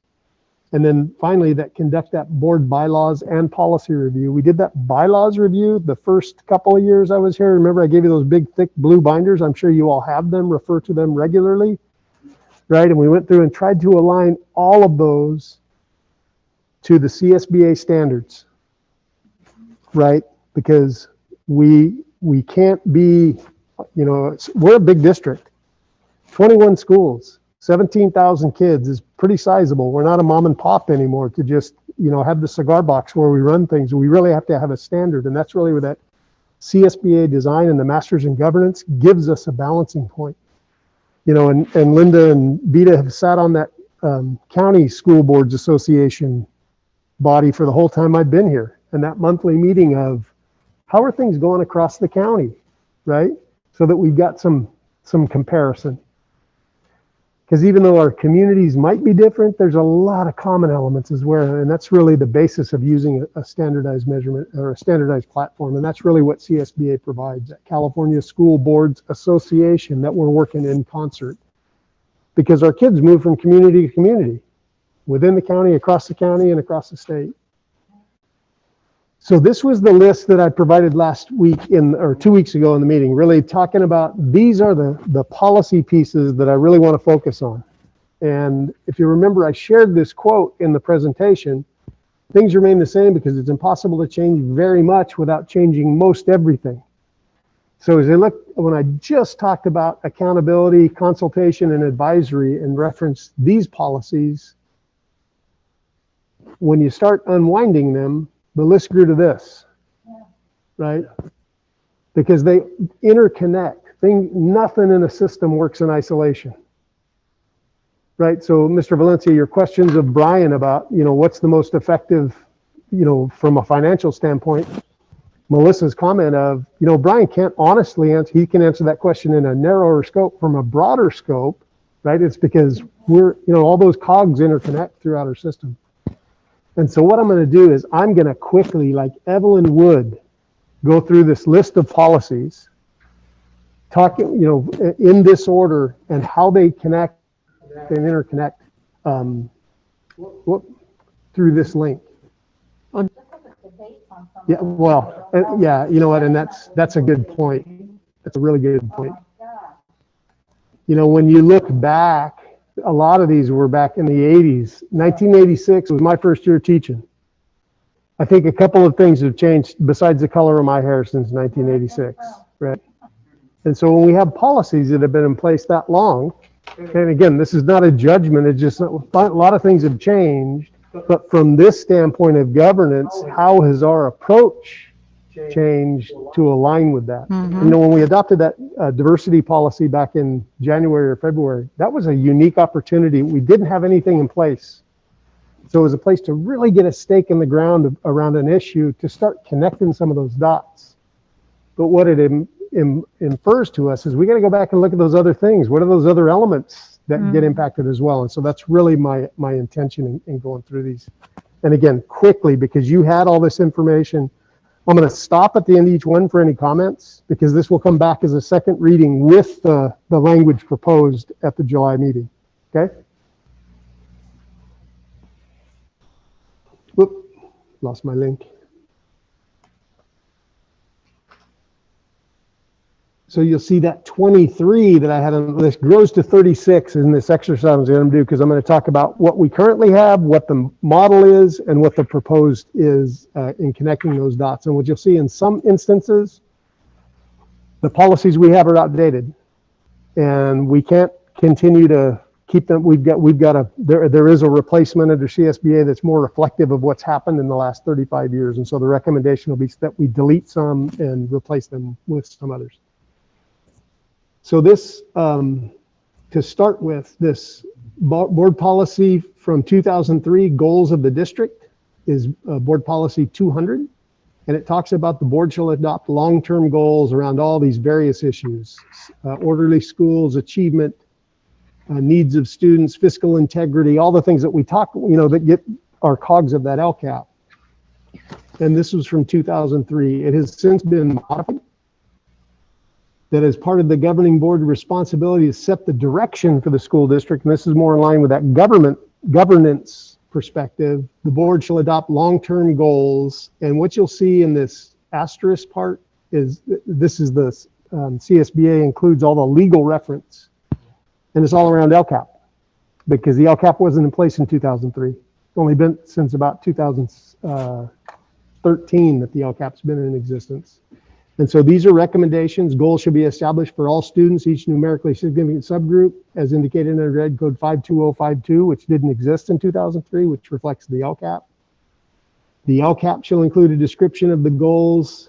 In addition to the goals identified in the LCAP, consistent with those goals, sites may establish goals for inclusion. There's that connection to the SIPSA that we saw earlier, and is connected to other areas of district operation. So that's what the CSBA model looks like. This is what I'm proposing, that we take that language that alludes to the same concepts and replace it with the CSBA design that's specifically tied to the LCAP. And Luke, would you mind sharing with the community why it's so important that we reference the work of the California School Board Association so often? Because your average person might not understand, the why behind that. Yeah, okay, that's a great question. The California School Boards Association maintains a legal policy team.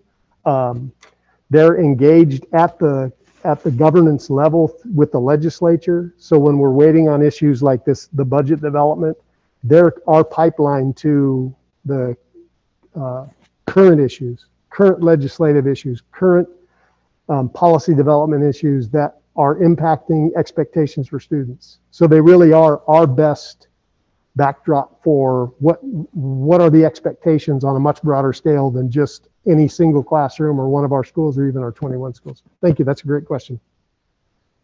And so this CSBA model reflects all those accountability pieces that are in the law that are reflected through the LCAP. So that is the goal setting piece. And what you'll notice is you look at all the current legal references will be part of that policy. And many of the legal references that were in place previously, that law has all expired. And that's another example of why CSBA is a good barometer of establishing practice.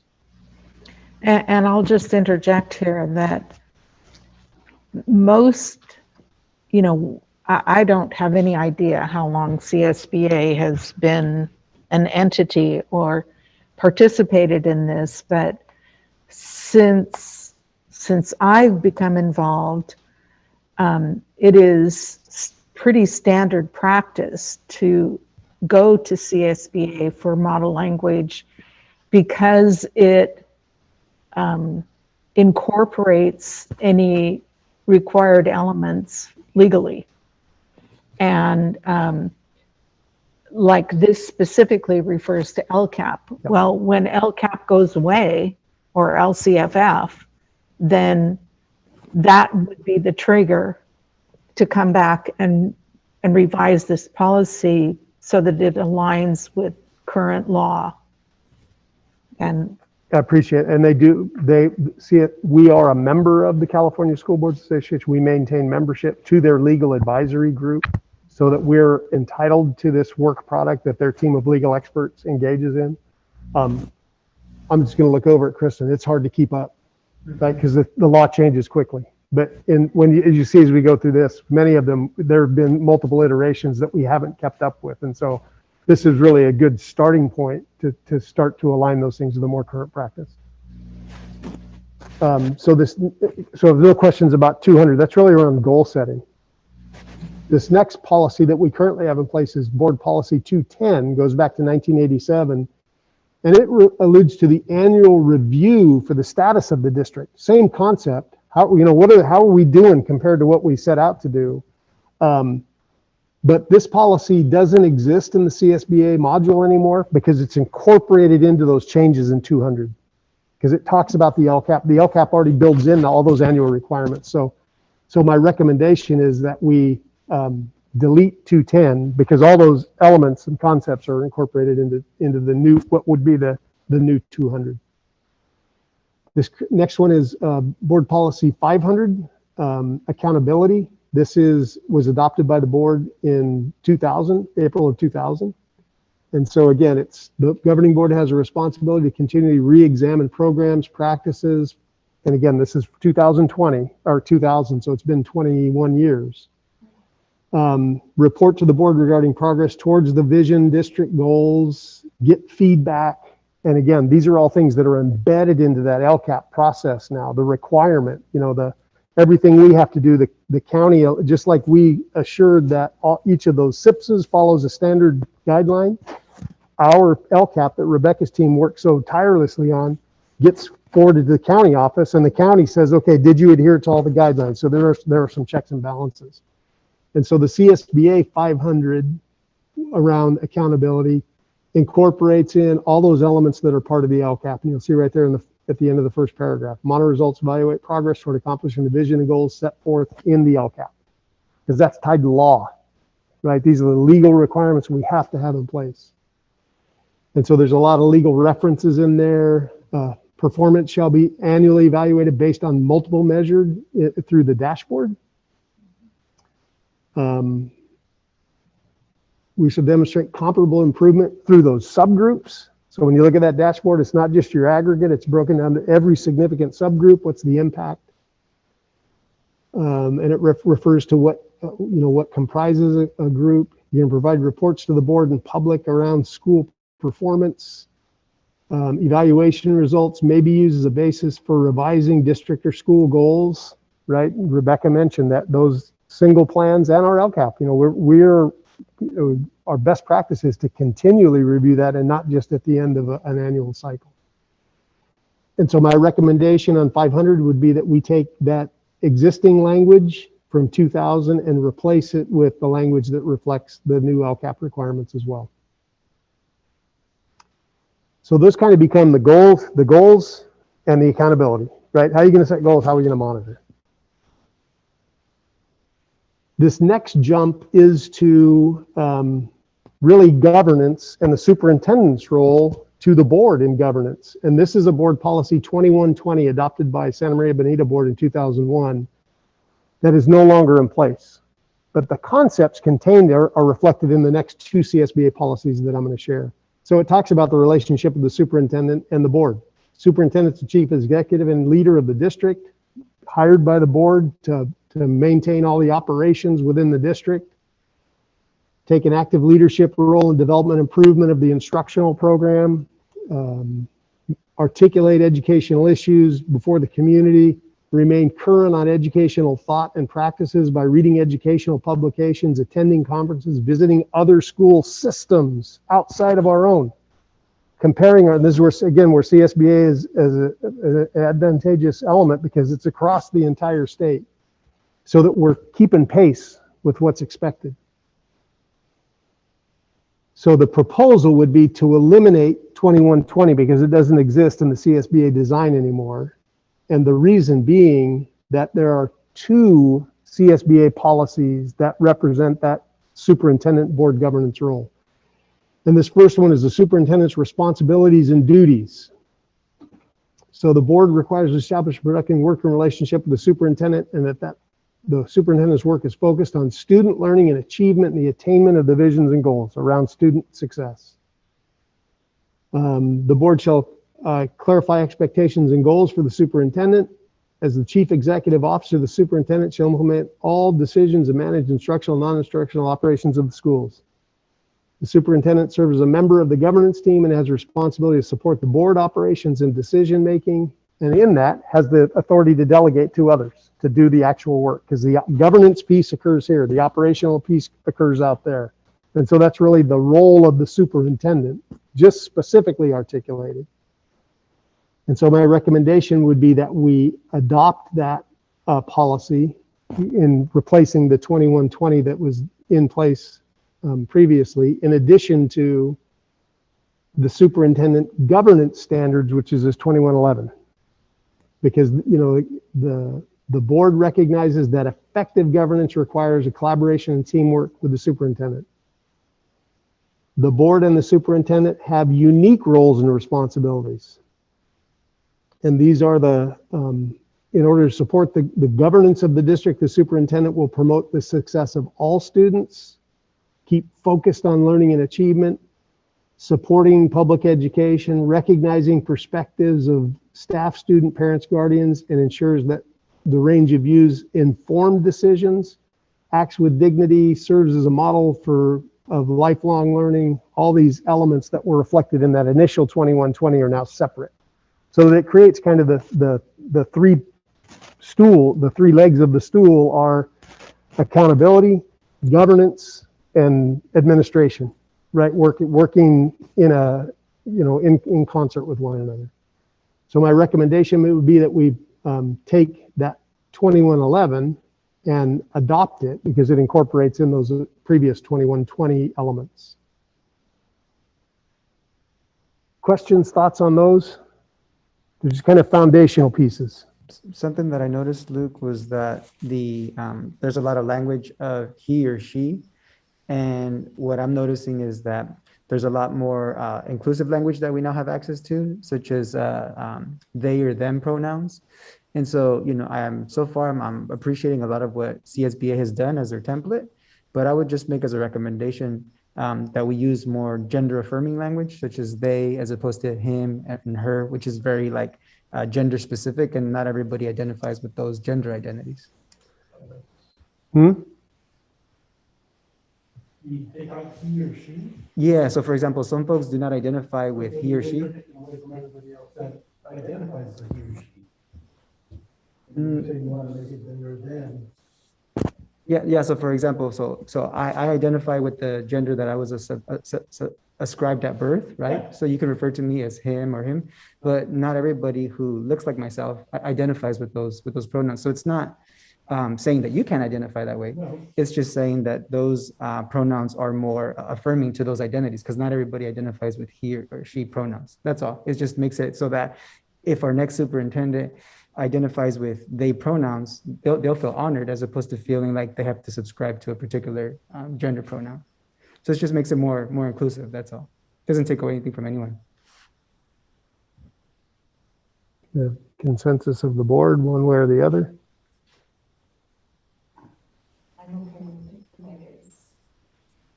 So it would say he, she, they, or just they? Yeah. Oh yeah. I'm totally for like using they, them, because it's just more inclusive. It includes he, it includes her. It doesn't take away anything from anybody. It just makes it more inclusive. That's all. And it could say he, she, they. I'm okay with that as well. Because again, it's just about honoring the fact that not everybody identifies with those pronouns. That's all. So you're saying it's like writing a, here, let me make sure. You're saying it's like writing a sentence and saying they, to be inclusive of everybody you might be addressing in that sentence, rather than saying he/she. Mm-hmm. It's more inclusive. Absolutely. And the thing is that, language is very powerful, and there's people that do not identify with he or her pronouns. And it doesn't take away anything from any of us. All of us can still identify as however we want to. It just makes it more inclusive. That's the whole spirit behind it. And I'm still learning, by the way, right, about this. But for example, I have a student in my classroom who does not identify, right, with he or she.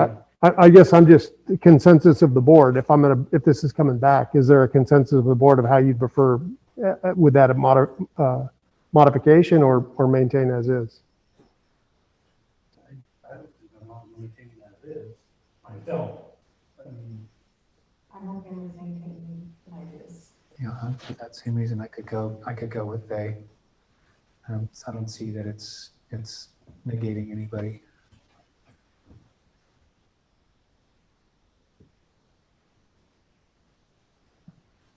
Vita? When was this adopted?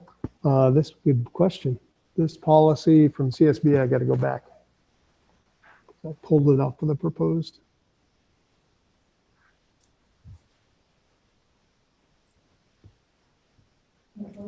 2001. Yeah. Yeah, and I'm fine with keeping it. I will say though that I think very soon the language will change. CSBA will change the language. In looking at it that way, I just would want to properly state it and not begin to change our things so that we aren't able to look at the language as it begins to happen. But it'll happen. I believe that that's going to be the next step. Because in a lot of the things that are just coming out in terms of the articles that I get, they are changing that language. Okay. So I'd rather stay and wait for that process, not that it's not a good thing, it is a good thing, but just so that we can practice going, keep those updates going. Yeah, if that is the will of the group, I'm okay with that. And this is just the first reading, I right? got to unmute myself, but in terms of just staying with it, because that language is going to be knocking at the door with the CSBA. Okay, and just to give a little bit of context too, like prior to this, a lot of language used to be him and his all the time. Right. It assumed that the person that was going to be in leadership was going to be a guy. Yeah. And and clearly we've evolved from that as a society. At least I hope we have. And the same is true, I think, for affirming the various identities, the gender identities of our society. Okay, thank you. So the next one is a policy that was adopted in 2001 around representative and deliberative groups. And so this is more the advisory consultation element of less governance and accountability and more the advisory. So that policy at that point, the superintendent designee may establish a management team, councils, task force, cabinets, or committees as needed to properly administer board policies, improve the educational program, assist in district communication, aid in policy development. And again, as basically the chief operations officer of the district, have the authority to pull groups together for input. Advisory groups should channel their advice or recommendation to the superintendent to the board.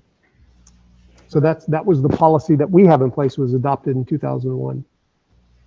The newer version of this 2230 that CSBA has promoted is nuanced a little bit. The board believes that input on district operations and policy from staff, parents, guardians, student members can provide a diversity of viewpoints and expertise. As desired, the superintendent may establish a management team, council, task force, cabinets, or committees in accordance with the law. They shall be defined by the superintendent or designee as the representative of the board. May establish, change, or dissolve these groups at his or her discretion. Okay, and so that's really the change. Groups shall act in an advisory capacity unless specifically authorized on behalf of to act on behalf of the superintendent or designee. So again, it's that kind of that design structure that the board hires the superintendent, everybody else works at the direction of the superintendent in the CSBA design, so that there is some systemness to the processes.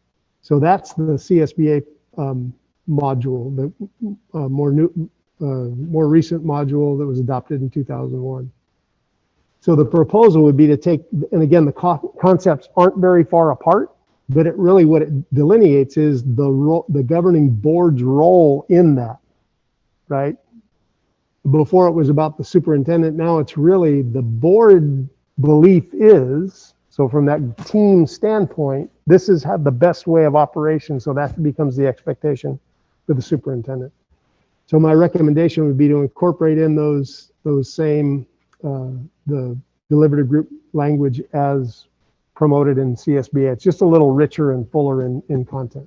Well, and then Mr. Ontiveros, wouldn't that, I mean, as is the case with a lot of our other governance responsibilities, then if you could scroll back. Oh yeah, I'm sorry. When you look at that very last paragraph, it really kind of does establish a bit of a balance, at least on our part, to then go ahead if that committee is to get some teeth to it, us to designate that or authorize that to become so. I think that's a good thing too. Yeah. Yep. Okay, so that would be the proposed modification of that policy. This next one's kind of out of sequence. This is the CSBA policy on negotiations and consultation. And you'll notice the number, it's 4143 and 4243. The way that the CSBA design is set up, anything that's a 4100 series is specific to certificated personnel. Anything that's a 4200 series is specific to classified personnel. And what it's alluding to is the board recognizes its responsibility to represent the public's interest in the collective bargaining process with certificated and classified groups. And some districts have more, there's 3 or 4 classified organizations potentially within a system. And so from a governance standpoint, these principles come out of the government code. So we've got to, in the bargaining process, ratify agreements, balance the needs of staff and priorities of the district in order to provide students with a high quality instructional program based on a sound, realistic budget. That's really what we authorized tonight with CSCA. What we agreed to is feasible. We had written the AB 1200 by the county so that we can, meet our fiscal obligations. So it talks about a bargaining team. The bargaining team should negotiate in good faith along the guidelines of PERB.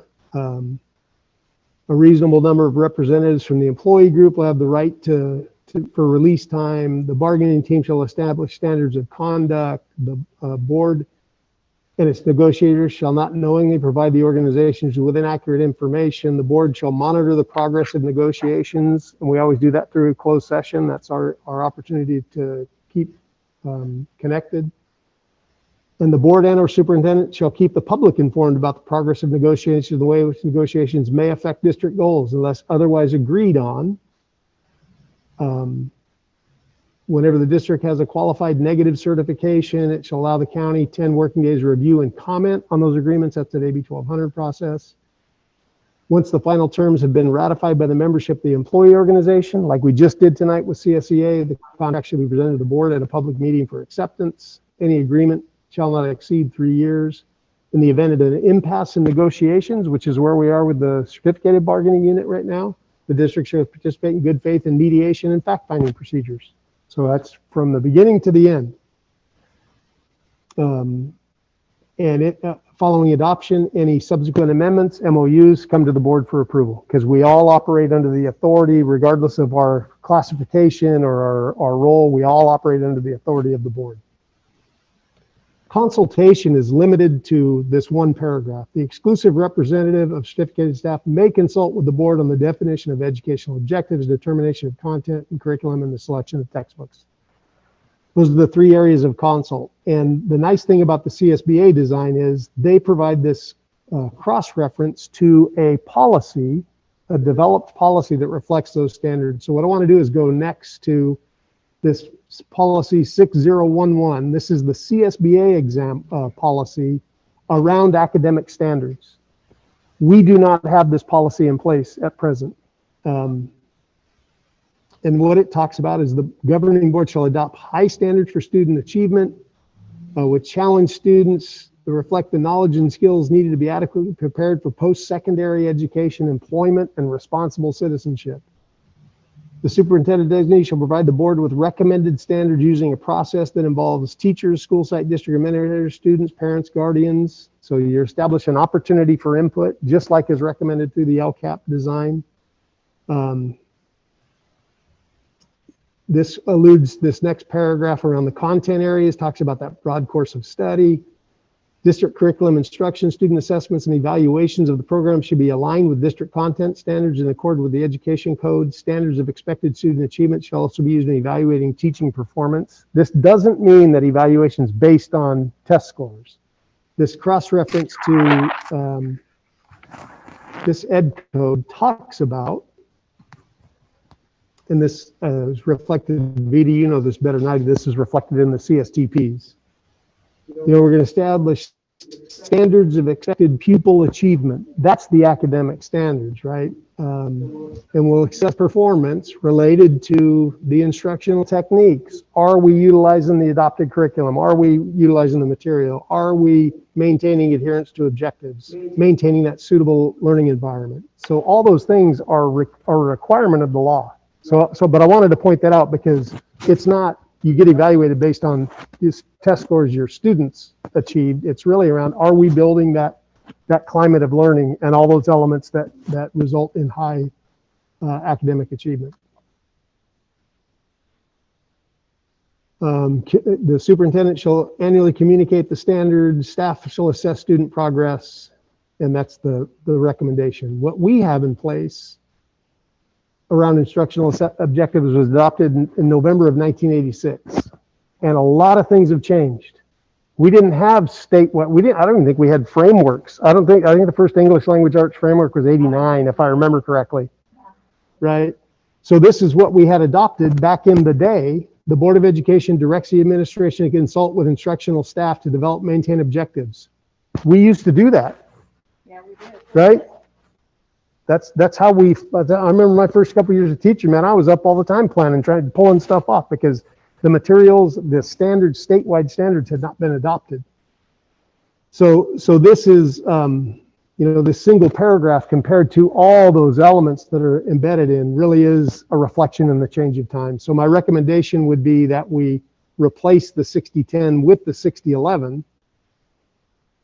That really talks about how, because this goes back to the accountability. Now that we are measured across state and national standards and expectations graduation requirements, A through G requirements. Are we ensuring that our standards align to give kids the best opportunity? And so my recommendation would be that we take that policy from 1986 and replace it with this current policy that reflects the current status of academics in California.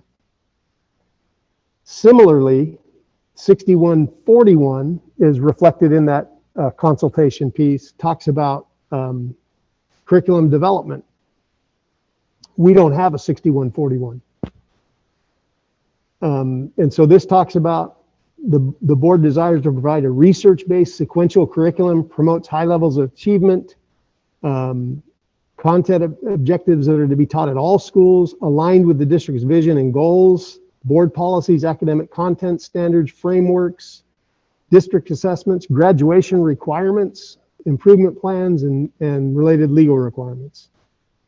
We'll establish a process for curriculum development. Selection and evaluation of materials shall be coordinated with the curriculum development and evaluation process. Yes, sir.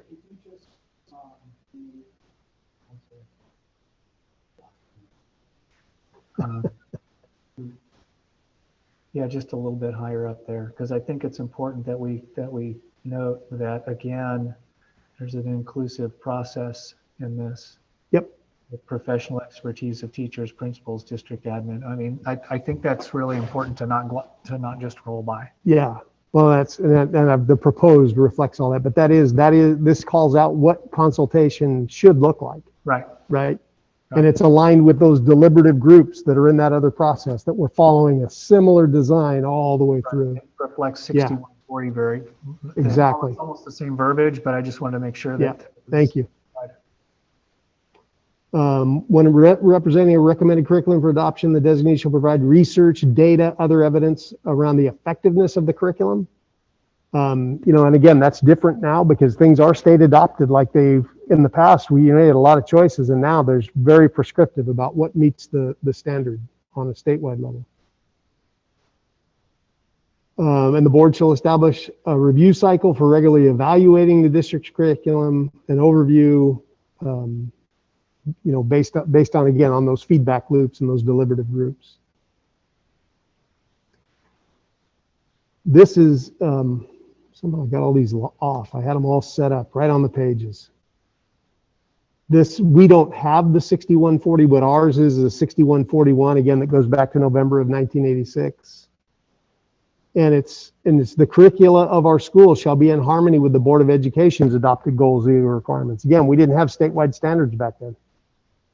The board desires unnecessary duplication of work amongst school levels. So that really, lends itself to having an articulated curriculum. Opportunities for faculty to consult and help in curriculum developments through workshops, study groups. That's all that was in that policy. Now, to your point, John, what you referenced was there is an expectation that you're going to draw feedback from those, and there'll be an administrative regulation that will elicit that a little further. So that's all that was in place back in '86. And again, times have changed considerably. So my recommendation would be that we delete the 6140 that no longer exists in that sample, modify it to the 6141, and include that language that really defines what those processes should be in order to ensure that we're meeting the outcomes, the expectations of students. Again, we're articulated in that accountability piece. And Luke, is this policy, has it been modified in any way by our district staff or cabinet, or are we taking the template directly from the California School Board Association? We reviewed this collectively, and again, I'm just going through this kind of and I'm trying to rush because Melissa's got the key piece of this afterwards is we talk about our goals. Right? It's not about the policies, it's about how are we going to implement, right? And so when we talk about goals, then it's the application of the policies. And so these were reviewed by your team, but were any changes made to the templates, or are we keeping the template as is from the... My recommendation is we just follow the guidelines that the state has established, right? Because you'll see later when we talk about content that minimally you're going to meet the state standards and you want to exceed. Let's start with the foundation. And then as we cycle through, and again, this is our point of how do we come back and annually, measure the impact that we're having so that we modify and don't wind up where we are now that, 35 years later, we're taking a peek at this.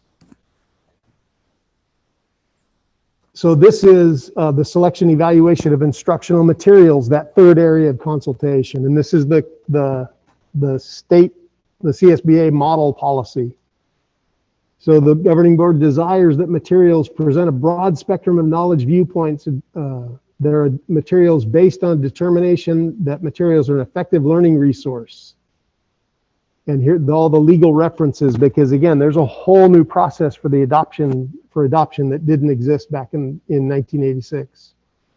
The board shall select instructional materials for use in grade K if it have been approved by the state board that have during the district's review process been determined to be aligned with the state academic content standards adopted by the State Board of Education.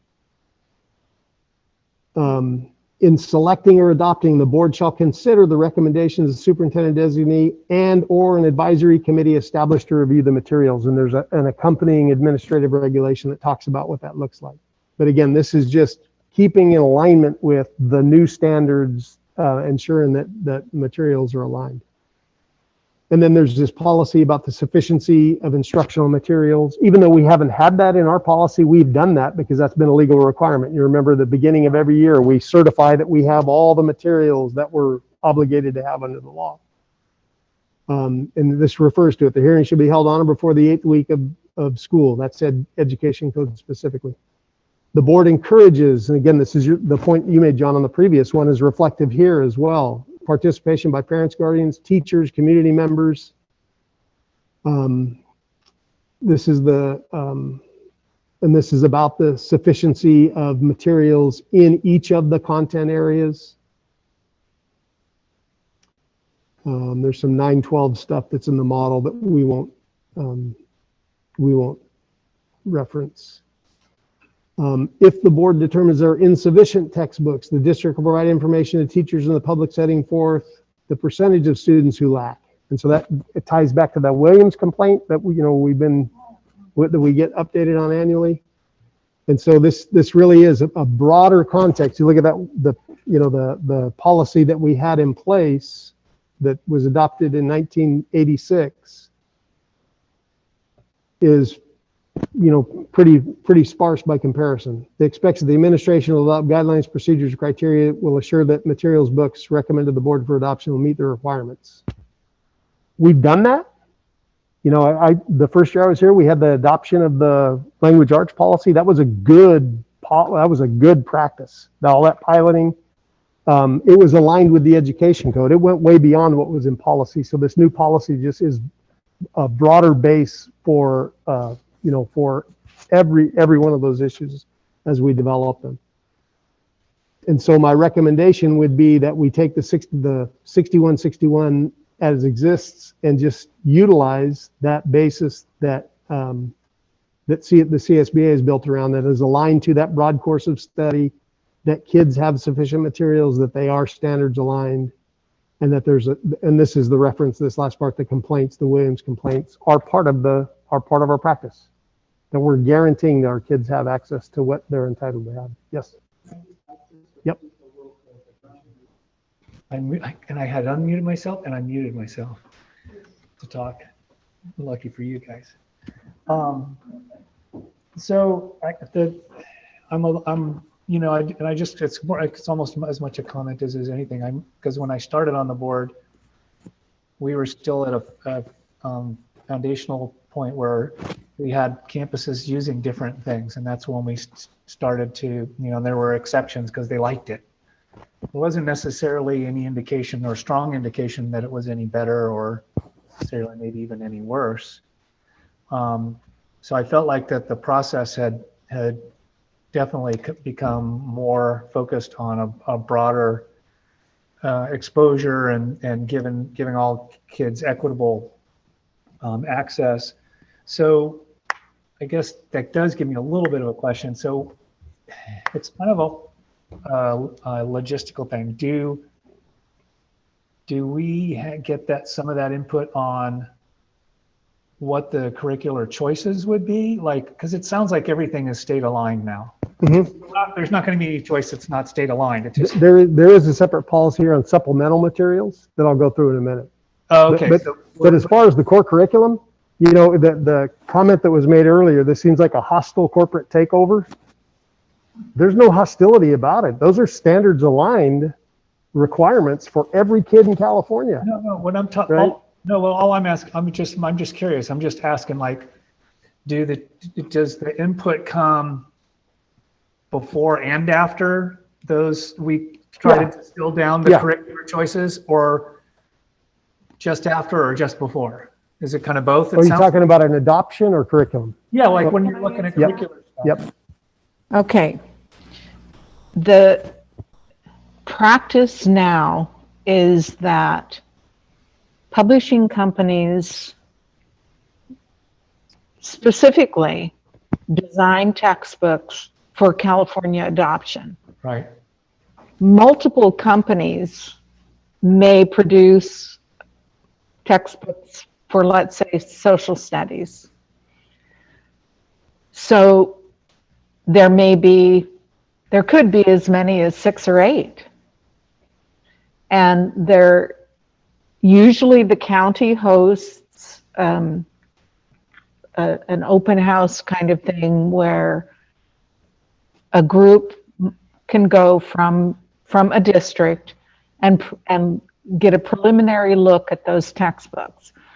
Well, having done that before, sometimes you can look at a textbook and go through the first couple of chapters, and the way it's formatted or the way that teacher edition is set up, it's not teacher friendly.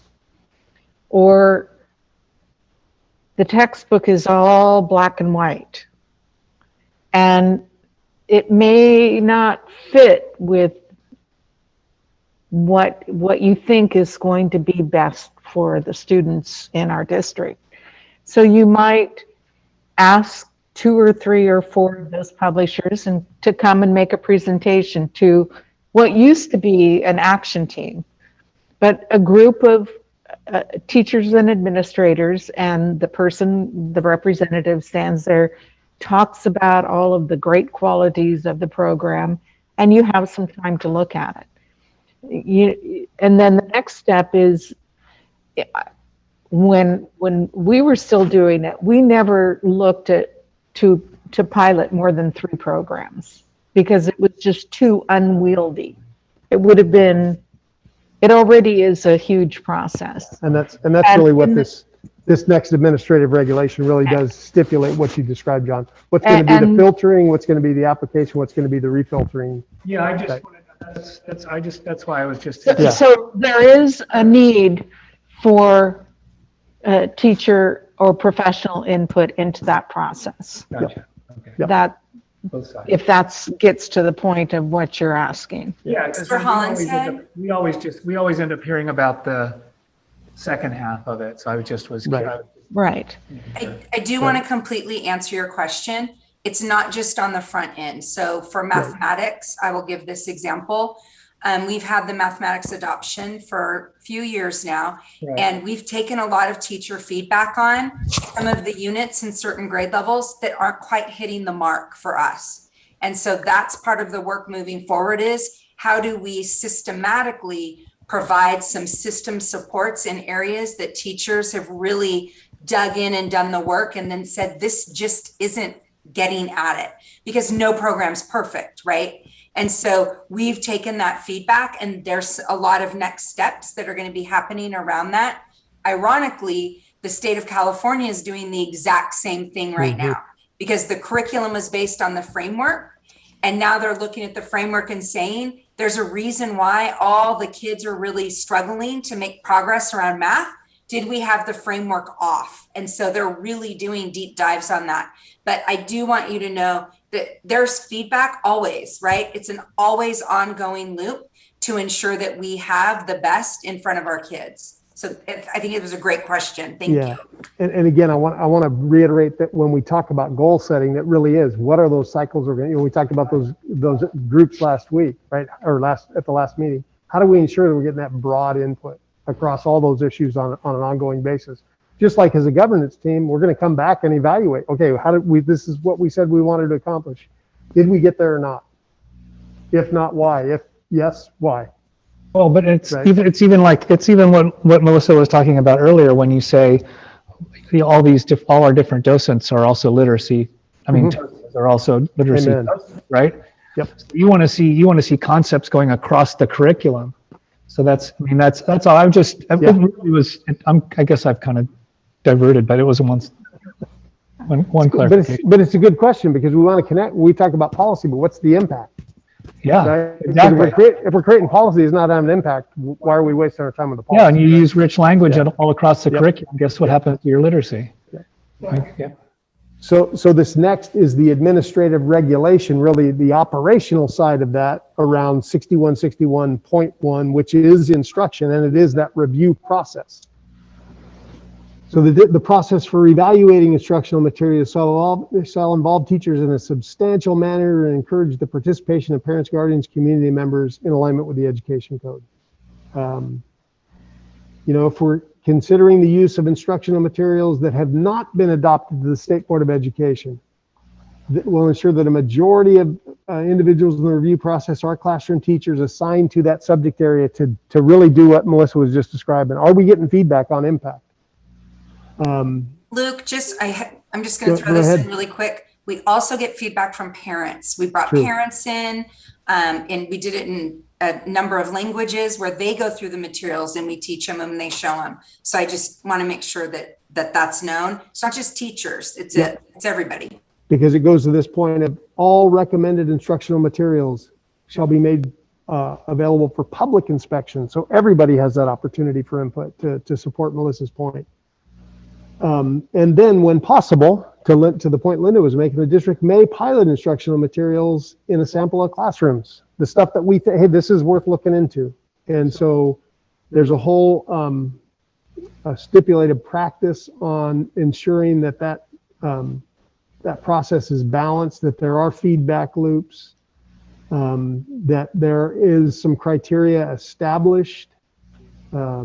The satisfaction of the board, the materials are accurate, objective, current, suited to the needs of students at respective grade levels.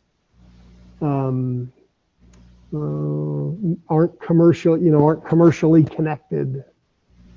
The advocate for a particular, business or content.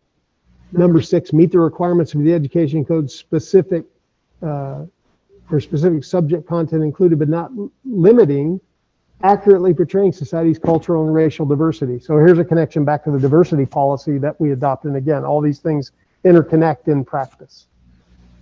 And then contribute to a balanced curriculum, reliable scholarship, are up to date, are objective, providing diverse viewpoints. And it's just the criteria to be utilized in applying that lens. And so that is the CSBA criteria.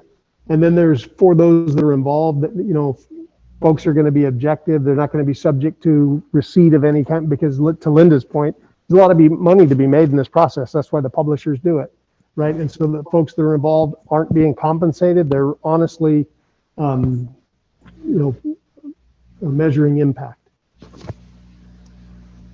So this is our 6161 that's in place right now. Oh, and I thought I had the date on there. Let's go to the bottom. It was adopted back in 1986. And again, it was before the things were available to the degree that they are. But we've really maintained, the spirit is the same, right? It's just that it's become such a broader base of evaluation that the CSBA policy says, think about all of these elements.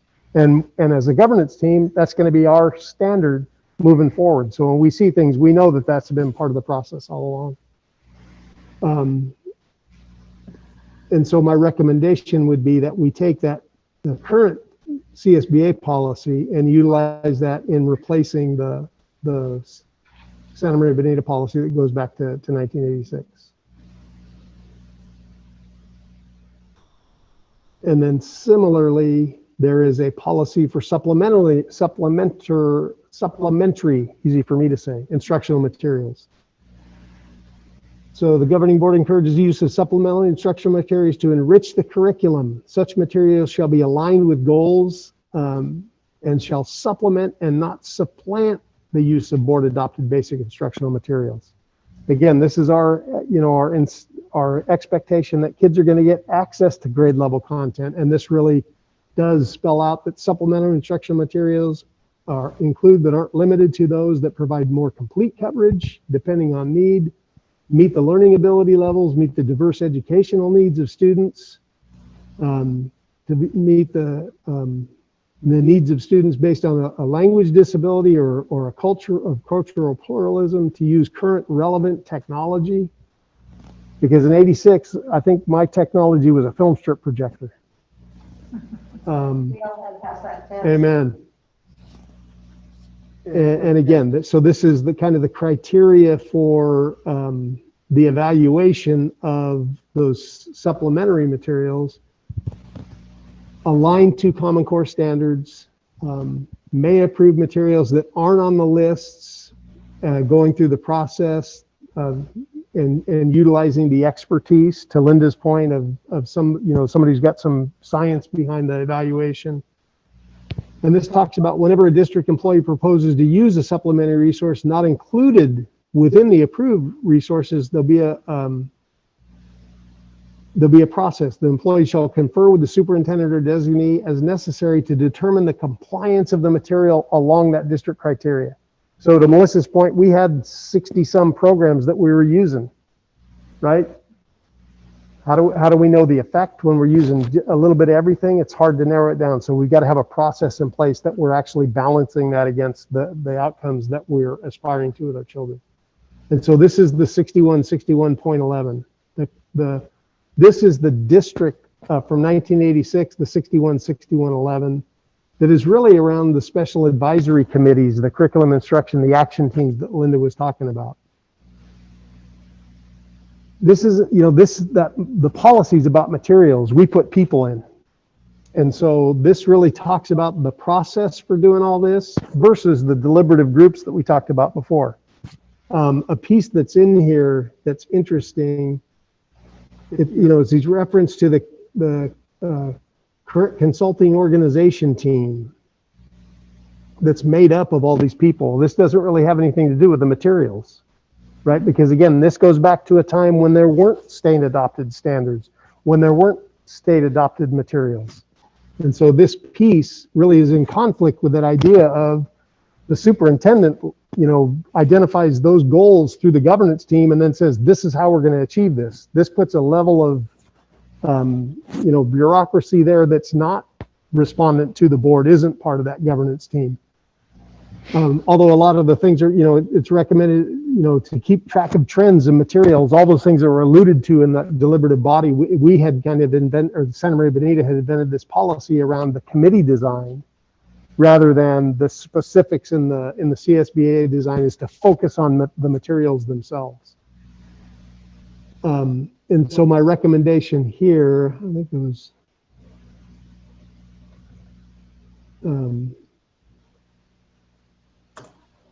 this talks about the content areas, but not specifically about supplementary materials. So my recommendation here is that we utilize the CSBA 6111 to make the focus on the outcomes. And then we utilize that identification of supplementary materials as the driver of that work versus the people as the driver of the work in order to align with that design. Mr. Ontiveros? Yes. Could you go back up to 8788, page 8788? 87? Yeah, I think it was 87 or 88. There was something that stuck out that was a... This is in the CSBA part? Yeah. There was a thing about, there was something about paying for stuff. Oh yeah, it's here. It was near the end, I believe. Nope. No, it was 87. It was like 87 or 88 because I saw 88 go by. Instructional material. Donations. Oh, yes. Yeah, I think that's referred to because it really goes back to when we used to get funds specifically for adopted materials. Yeah, It's but changed a little bit, and I'll ask Matt or Brian to pipe in. I don't think those restricted resources aren't there like they've been in the past. well, and that's all I'm saying is this is Yeah. language that CSBA is recommending, and I'm thinking that we maybe not wanted to have anything about teachers having to get donations or. Well, and it says and/or available funding sources. There are some schools, Yeah. not in our district, but there are many schools that don't receive LCAP funding the way we do and don't receive state and federal funding the way we do. And so things like PTAs will provide supplemental materials to support the school site in a way that we don't have to go look for those kinds of options to buy supplemental materials. But there are many schools like that have to use those types of funds. So this allows for that to, what you're saying maybe then is this allows for that to be done rather than. Yes, Because if you take it out, which I think would encourage folks to feel like they could do it without fundraising or getting donations, that would be a great thing. But if, I guess, on the other hand, leaving it in. Pleasure of the board, we could take that out. I mean, it really does. Again, it's the CSBA, so it's designed to meet the conditions of, every school district that's a member of CSBA. We could scratch that and, and then I appreciate the thought, John, that folks don't feel like they need to go out and hustle for it. Because what we really want is that to be aligned so that if it's something that's effective, that we're leveraging our resources. I'd say leave it out. Okay. I will make that modification when we come back. Thanks, John, for noticing that. I did my Evelyn Wood Sped Redden course tonight. So again, away so much from the process or the structure and more about the outcomes around the materials themselves. Perhaps something like that could, and I personally think that, the way that is set up, the specifics of it are very outdated, but some guidelines to participate on any kind of a committee would be appropriate because, and again, I'm speaking from my own past experience and having been, back in those days, what is called an action team leader. One of my frustrations, and I know this occurs with any kind of committee work, is you want to participate, but you don't show up for half of the meetings. Right. Well, how do you make progress and come to consensus if people don't show up? Yep. Amen. And that, and that is a challenge when you put the structure in front of the outcome. But I just think the first year I was here, we were going through the second year of the language arts adoption, and we had that big group that started. And at the end, it was Shelley Hart and Liz Lowe and Diana Lamb were the only three that were left presenting to the board. And it started with a larger group, and by attrition, I thought, wow, and they made a great recommendation. It was the right recommendation. It was the materials that really were closer to the achievement of what the standards require. But it was three people at the end of the line. Right. And so there's got to be some cycles to this to where it is more actionable. Yeah. And one of the things that I had spoken with Luke about today was about how important it is that we do figure out a way that staff have input that is respected. Otherwise, the likelihood of there being any follow-up or adherence to it is going to be very limited. So how do we create structures where we follow, best practices in terms of our protocols, but also where the staff genuinely feel like they have a voice in the decisions, right? So that they could do it with fidelity and will actually want to do it, right? As opposed to feeling like something is not going to be effective for kids. And that's really these last two that I want to go through is really that whole concept right there, Ricardo. So hold that thought for a second, because I want to come back to the CSBA model that talks about consultation in that single paragraph. Everything else is about negotiations. That's the 4143. Our 4143 only talks about consultation. It doesn't talk about the requirements of negotiation. And it really talks about, again, just like the 6161.11, it's about this body rather than the work itself. And so it's this district consulting advisory team is organized to do all this stuff, is designated as the district's measure of meeting the intent as it legally relates to the requirements for consultation. Without really requirements for consultation, there's areas that you're required within to consult. And it's that the objectives, and the materials and the I'm leaving one of the three out, the actual instruction itself. So my recommendation would be that we utilize the actual policy that talks about, because all those consultative pieces are prescribed in the CSBA guideline. It's prescribed. My connection to the board is, my responsibility is to bring those groups together. And so if those committees aren't working, if we're not getting action, guess who's responsible for that? Me. That becomes my primary responsibility, and and by translation, whoever else is working in those areas. But when it's some body, this actually talks in this next piece, this administrative regulation, that talks about how this is set up. Oh, I can't find this piece. Talks about this action team structure. Service to the COT or action team by designated members is understood to be a function of the members' service to the employee organization and is not required by the district or the superintendent. Well, the way that policy is written, disconnected from the CSBA design, is that's the superintendent and the board really have no authority over that. It becomes service to the employee association. We're basically absolving ourselves of our primary responsibility. And again, I mean, that might feel like, we've done it the way we've done it, but it hasn't been aligned with those standards and those expectations. So, so this talks again about what that structure looks like, what that bureaucracy looks like, when really it's, to Linda's point, we got to get a group of people together that really have an interest and let them go. Right. And when we talked about that list of action teams or the advisory teams that I shared in the presentation 2 weeks ago, we got a group that far exceeds what was, articulated in that 6161.11.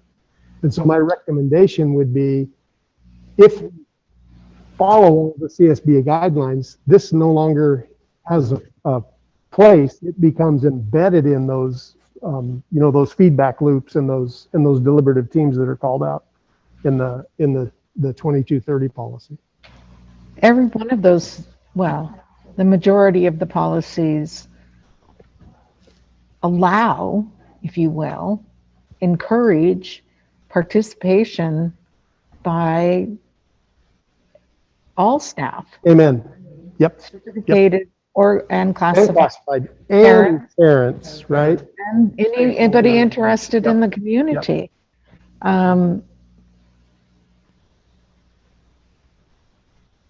Yeah. You have to have a buy-in to the process, not only for what's best, what is going to be the best for our students, but as I've said before, if you want to complain about curriculum in any particular subject, and that's all you want to do is complain, then, if you're not willing to participate in the process of making the selection, you don't, you're right. You don't have any say. And specific to this process, this body, this is the primary responsibility of the board and the superintendent, not of the employee association on either side, right? We want to, we're required to get input, but we've got to be more responsive to that cycle that we talk about with accountability. we've got to ensure that we're providing that access and that we're measuring the effect of those things and not just creating, something that's outside of the reach and the grasp of the governance team. So that's just a quick run through just on those pieces around putting that structure in place. As a first reading, what I'll do is with the recommended changes on that donation piece is I'll clean those up. I put them together just so you can kind of see the progression, because this is how we did for your information, Ricardo, when we did the bylaws, that's how we went through. Here's what we have, here's what's recommended, here's what we want to get to, so that we continue that work going forward. Okay, other questions? I'll just send you a big juicy email again at the end of the week. I feel like that what you guys are talking about was really salient, and that we want that participation. And for me, as a board member who is only tangentially involved in education as a profession, I've been a clinical instructor, or I've worked at a high school or a middle school, but I trust the district staff, but I also really, I trust what the folks on the campuses certificated and classified are given for input on what's working best. What's the safest stuff? Or in this case, what curricular wise, what's in their professional opinion going to work. And so, but I'll interrupt and say, but is also achieving the results that our kids need. No, I understand. No, I totally. But I think again, that's where the accountability piece starts. This is where we want to get to. No. But that part of it, I think I can distill out, and certainly with the help of the LCAP on a regular basis, and of the people who, with Lori or whomever, or Nick, whoever's assessing how things are going. I'm just saying, I think that's the only reason I said anything earlier, is I think for me, it puts I think you mentioned it, when the folks who came in and presented, whether it was, I think, the most recent math or the ELA adoptions, when that's profoundly impactful to me as somebody who, I have a sense of what I think should be done, but that's the nuts and bolts, the real stuff, and we want to hold it to a high standard. I totally agree. I just wanted to make sure. Yeah, but that's where those things leak out. And that's our responsibility, yep, right? Absolutely. It's our fiduciary responsibility to make sure that whatever is going out is the best. Well, and is going to work for our kids the best. And that piece, more than fiduciary, that ethically, morally, our kids are getting the right opportunities as a result, right? So we're changing that trajectory across the board. Yeah, we wouldn't be talking about equitable decisions if that wasn't the case, for sure.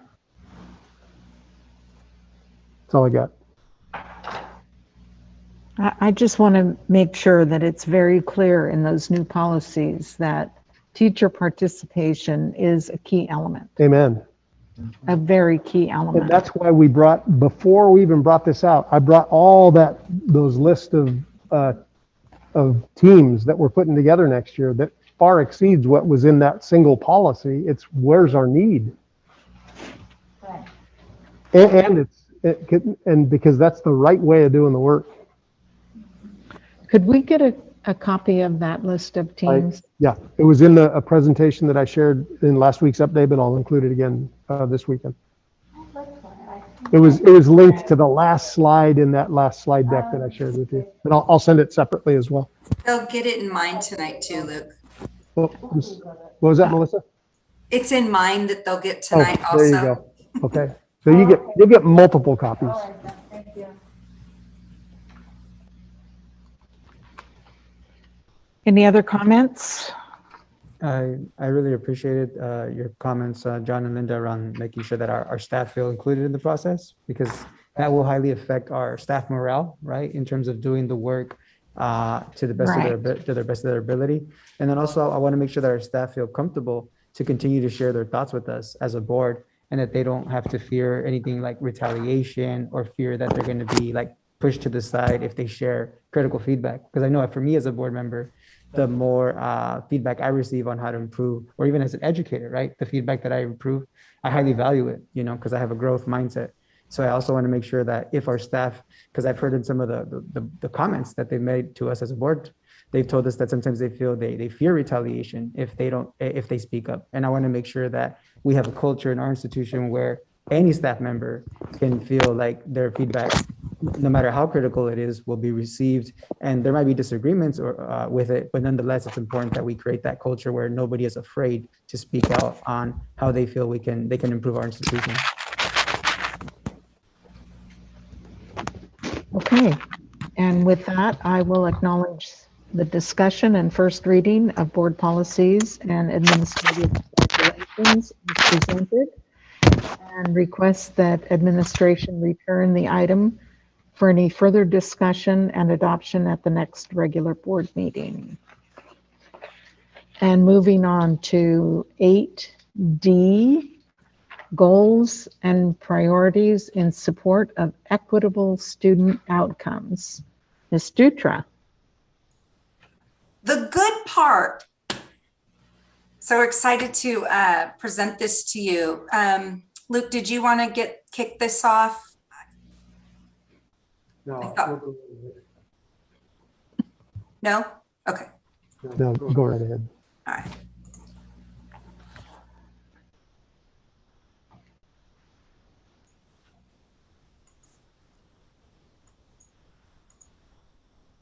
Okay, I've got lots of screens up here so I can see everyone. Okay, so how many slides are there, Melissa? Just so I can prepare mentally.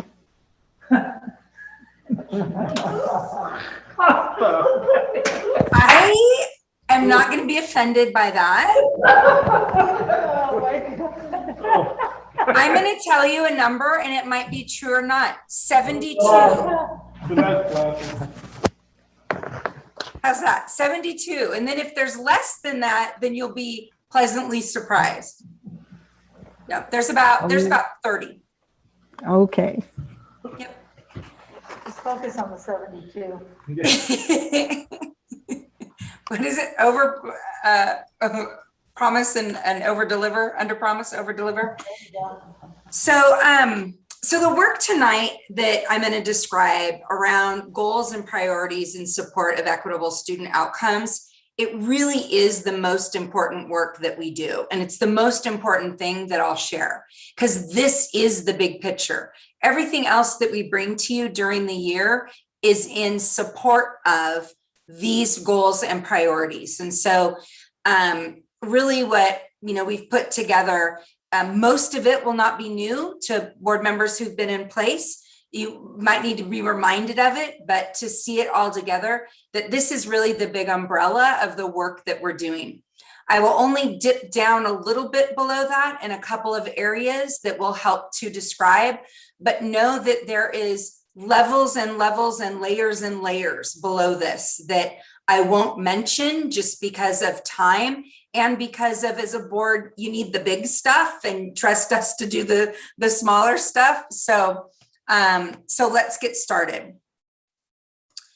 So just 3 words, what a year, right? Like what a year. It's important to note that in the last year, it wasn't just COVID and building closure that we were all dealing with, all of our staff. But all of these significant events that are on this screen and many others were occurring in the worlds of our staff, our students, and our families. And so this actually helped to create this. Right? I feel like Vita, this was us and Vita, right? And parents were going through that. So some of what was significant impacts of COVID, I just want to talk about in one slide. We had some things happen, right? We've learned that COVID-19 has had devastating impacts on students, right? And our families. This was mentioned already earlier. That students, a percentage of students reporting feelings of depression, stress, or anxiety in fall of 2020, 46% of them. 1 in 4 high school seniors with post-secondary plans have changed since the start of the pandemic. It's a huge number, 25%. Latinx, multiracial, and Black students were more likely than others to report that they faced obstacles to learning. Percentage of California parents who are concerned that their child will fall behind academically, 91%.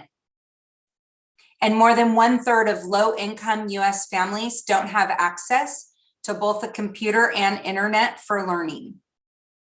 And 59% of low-income parents and 42% of Latinx parents are concerned about affording expenses for basic human needs like food and housing. This is on a national level that we're seeing this. Additionally, the pandemic has exposed and exacerbated systematic inequities. So before the pandemic, students from low-income families and students of color were less likely to have access to rigorous college preparatory coursework. 1 in 4 Black graduates, Latinx graduates, and low-income graduates were able to complete A through G requirements. That's only 25%, right? And then less likely to be on grade level. And you can go through and see the percentage of likelihood to be on grade level. What we know is that these things existed prior to COVID. That's why we've been doubling down on how do we change the trajectory for our kids. It's why we were really digging into the opportunity myth, because that is the story of so many of our students. And it's critical to think about that in terms of where we're coming from, that we never took our foot off the gas, although it was different, although there were many different and more challenges for our staff, for our families, for our students. We still knew that this existed before and it's going to exist after. So we've got to continue going after it to change, right, for our kids. So in our system, I'm sure you recognize this. This has been the vision for Santa Maria Bonita School District for many years. However, what we've learned is that this broad statement needed to be defined in order to make it actionable in support of changing student outcomes. So now we have our vision of student success, right? And this is the conditions that we're trying to create for all of our students, right? That we're committed to preparing successful citizens who are college and career ready. To achieve this level of readiness, every student will learn at grade level and beyond. And we've added in through effective Tier 1 practices, and I'll talk about that later. We have a deliberate, intentional culture of learning with high expectations. Every day, every educator, every staff member, and every student seeks to learn and strives for growth. So this isn't just about kids. This is about how we are learners, how we're supporting that, how we're modeling that, and expecting that we're growing and changing and learning every single day. We support and challenge each other to stay focused on what matters most, ensuring that in every classroom, our students are tackling relevant, challenging content and taking ownership for their learning and improving every day. So this supporting and challenging each other to stay focused on what matters most, that can cause tension. And that's okay, because the second paragraph talks about we all strive for growth every day, right? We expect it of our kids. We need to do that as adults as well. And it's difficult on all levels, but we'll continue that hard work. So when we think about where we want to go, right? The work that we need to do in our schools, we talked about these goals. I think I was asking Luke, I think it's been 2 years now that we first brought these 6 goals to you. They've changed just a little bit in wording because of feedback and context, but the spirit has not shifted at all. So these are our 3-year goals, although I feel like we lost it a year, but we didn't, but so these are our goals and priorities. So the first one, and you'll go, oh yeah, that's right. You'll recognize them. Our first one is that all of our classrooms will show evidence of our shared vision of instruction to end educational inequities. What that looks like is every single classroom, doesn't matter the grade level, doesn't matter the content area, that there's a culture of learning with high expectations for all kids, that there's challenging content for students. They're being challenged. They're having to push themselves. We're raising the bar for what they can do, that they're grappling with content, right? And that there's student ownership, that students are doing the heavy lift, right? The cognitive lift is on our students. So that our teachers aren't exhausted, the kids are exhausted, right? They're really holding that ownership. That we're supporting all students, that means we're differentiating to support. That could mean we're providing interventions when needed, or that we're providing acceleration when needed, but that we're supporting kids so that they're lifting up and able to access those standards. And then demonstrating learning means we're assessing them on these grade level content. We're assessing them on their SED, their social emotional development, so that we know if we're doing it, right? We know if we're meeting our goals around student outcomes. So this first goal is the biggie. This is about what happens in every single one of our classrooms, our expectations for that, for every student. So this next goal, again, is around that kind of ultimate goal of students will perform proficient or beyond in all academic areas. Now, in the past, when we've showed this to you, we've given you some percentages, right, that were based on CAS or we've taken the percentages out right now because this is our ultimate goal, but we also know that we've got to build to that, right? All can be so far away. When we're looking at 75% of our kids are far away from that right now, we want to have some goals that are attainable every single year, that we're moving the dial. We'll add those in as we get some baseline CAS data again and NWEA data. So we'll add those in, but it still doesn't take away the fact that until we're at 100, it's not good enough, right? It's not good enough, because what if your child is the one student that's not proficient?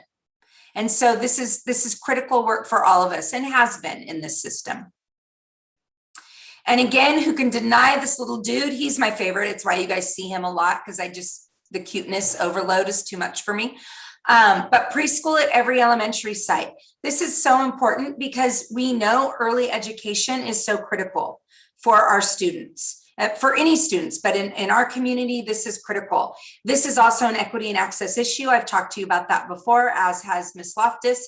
We don't want it to be that you get a preschool program because there happens to be one at your neighborhood school versus you don't, right? And so we've added 2 more this year at Libin and Liberty.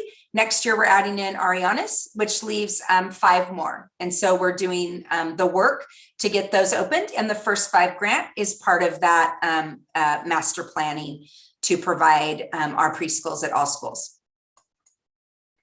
And just as a sidebar, this is also inclusive of like an SDC preschool program. I just want to make sure that I put that out there. And the majority of our preschool programs are bilingual. So our next goal is, of course, around our college and career readiness plan. This is a biggie. I don't need to tell you that. I will tell you some of the pieces of it, just so that I'm not driving by a huge goal here. The first one is that there's tier 1 grade level mastery. We're not preparing college and career ready kids unless they can be employable, right? Unless they can handle college and do well and succeed, or that they can go into the workforce and have those skills that they need in order to move up their career pathways that they choose. These CCR profile is on the right. Those are the skills that we're trying to embed into our students. So instead of having, character counts, these are really what counts, right? This is what we're hearing from our industry partners. Most parents, they're so excited about these that we've talked to, because they're like, this is what we need our kids to know how to do. This is what they need for day-to-day life, right? We'll also be doing, of course, community service pathways, career awareness, that we'll be doing career exploration with Zello at the junior high levels. Zello goes lower, so that could be future work in our college and career ready plans, that we could move that lower. Again, connections to high school pathways, seal of biliteracy pathways. offering A through G courses of Spanish in our junior highs. So kids enter high school with some A through G credits underneath their belt. And of course, local partnerships, our computer science plan, our VAPA plan. There's just so much baked into this college and career ready plan. It's a biggie. But it really, like many of our goals, it's got tentacles in all kinds of places, right? So these goals are not, none of them are in isolation of any others, but that's all what's wrapped up in our college and career ready plan. The fifth goal is around implementing systematic culture and climate design. And really, we know that to promote deeper learning for all of our students, we need to approach social emotional learning or social emotional development, not as an add-on or as a discrete intervention, but as an integral part of the academic program. And you'll see that theme from now on. It is embedded in the standards. And we need to be calling that out for our kids. And we know that college and the workplace requires not just academic knowledge and ability, but also the SED skills such as perseverance, interpersonal skills, self-control. So again, these are all interconnected, and we've got some good investments in this, including, and I just want to point this out because we were talking about district TOSAs. We do have a new district TOSA for culture climate. That was part of the realigning to make sure that we had the right people and the right work. And their role will be really supporting sites with this notion of culture and climate that's happening at the sites, and how do we move this work forward, and what does this look like in tier 1 instruction? Like, how do I intentionally plan when I'm doing an academic lesson that has these pieces already embedded in? So we're excited to be able to support teachers, specifically doing that coaching with teachers or with teams at the different school sites, wherever the support is needed. And the last but not certainly the least, because this one is all over all of our goals, this is our implementation of a comprehensive parent engagement pathway. Our new coordinator of parent engagement, Ms. Castillo Schiffer, is continuing to create a comprehensive engagement program for our parents, which includes, I always call it the stools of the ladder, but these are kind of the pieces, the big pieces of this plan based on feedback from our families of what the needs are and our sites. One is around parent leadership, how we're creating those opportunities, parent education, a whole strand for that. Communication, that includes how often, how we communicate, what those communication pipelines look like, interpretation, access to interpretation, all of those kinds of things are all embedded in that one piece of the stool. Outreach and support, community partnerships, things like that. And then school site support, of course. We are trying to help our schools to bolster their parent engagement at their school site. We can't do it from a district stance alone. Really, they're building those relationships and partnerships at the school sites. And so this team is able to support that work moving forward, and a million other things around parent engagement that I won't go into, but just know lots of thoughtful work happening there and more to come. So when we think about these goals, those 6 goals, it's in service of what, right? And so in service of this kind of commitment and bold stand and expectation that all students will move a minimum of a grade level each year. This is our legal obligation, right? That when kids are under our charge, that we move them a grade level every year. The reason that we've added in a minimum of a grade level each year is that we're trying to close the gap for our kids. Over 75% of our kids roughly are not working at grade level. And when we look at that, there's also some real gaps around some of our population, our student populations. And what we know, I do the same little thing to you every time, is if this is where everyone is, if we have some gaps in learning, so we have kids here and kids here, if everyone moves a grade level every year, then we still have the same kids disproportionately at a disadvantage from all the rest. So these kids who are behind, we have to not only catch them up by a year, They have to double down and make up ground every single year in order for us to actually close the gap for those kids. That will take intentional work through effective tier 1 practices. That's why we've added this on to here, because we know this is the avenue to close those equity gaps. And when we say tier 1 practices, I always think of Mr. Hollinshead. Does everyone know what that means? We've clearly defined that as a system to what we mean by tier 1 instruction. I'm not going to go through and read all these to you, but you'll have them in the presentation. But this is the guarantee that every single student gets this, right? Every single student has access to grade level instruction every single day on our watch. And that this is for every single student.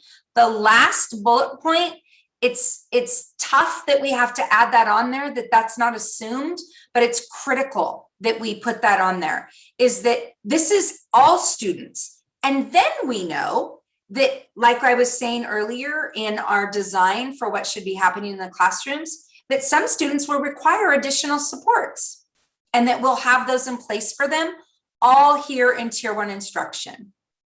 So this is what we call the good stuff. This is the good stuff that our kids need every single day in order for us to really move the dial.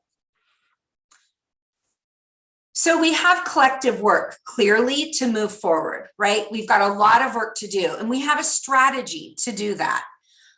This little picture on the right, I love this because I think it's really representative of where we are as a system. And that's really good news.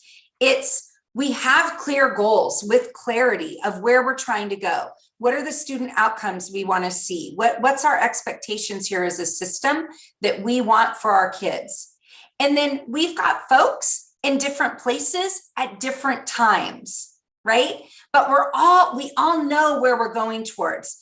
This is what helps us with who needs professional development, who's a leader in this that can be guiding other folks, right? Like we've got teachers out there willing and able to support others. That especially came out during distance learning, folks that were just sharing best practices. So we know where we're going, but we know that we're all in different places. And so we're going to be moving our system forward together, but knowing that people are in different places, just like our students are, right? This is representative of our students as well. So it's why clarity of communication, transparency, professional learning, and supports, etc., are critical for our system. So just a reminder for the board that this is our theory of action, our strategy for how we do this work. You might remember 2 years ago at the JPO library, I think if you guys will remember, we were all packed in there pre-COVID, less than 6 inches apart from each other, where we first talked about our theory of action and how we were going to move this work. And so it's important that you understand and support our theory of action, which is if we get the right people in the right work, which means we had to identify the right work, right? And then ensure that we have the right people or build the capacity of people so they can do the right work. If we get the right people in the right work and we invest all educators, that's everyone in our system. That doesn't just say teachers, it's everyone in our system, in a shared vision of effective instruction that reflects our high expectations and drives all of our work. And if we become a high functioning team that embraces a culture of learning with high expectations, we believe in teaming structures at the school site, the district level, our families. And if we ensure an aligned instructional system vetted by a range of stakeholders to support schools in achieving our shared vision, then, this is the important part, if we do these things, then we will make sound decisions based on our shared understanding of the kind of classrooms we're trying to build in our system. And we will have a deliberate, intentional culture of learning with high expectations where every day, every educator, every student seeks to learn and strives for growth. This should sound familiar, and we'll support and challenge each other, right? Is this sounding familiar? Because that's how we execute our vision of student success. because that's the ultimate goal.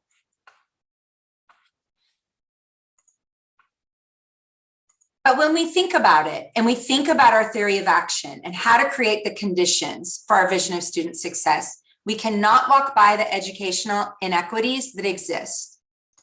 So this is Zaretta Hammond. We're going to be doing work with her. I've provided this book to you, and we've bought one for every educator in the system.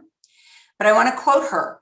As educators, we have to recognize that we help maintain the achievement gap when we don't teach advanced cognitive skills to students we label as disadvantaged because of their language, gender, race, or socioeconomic status.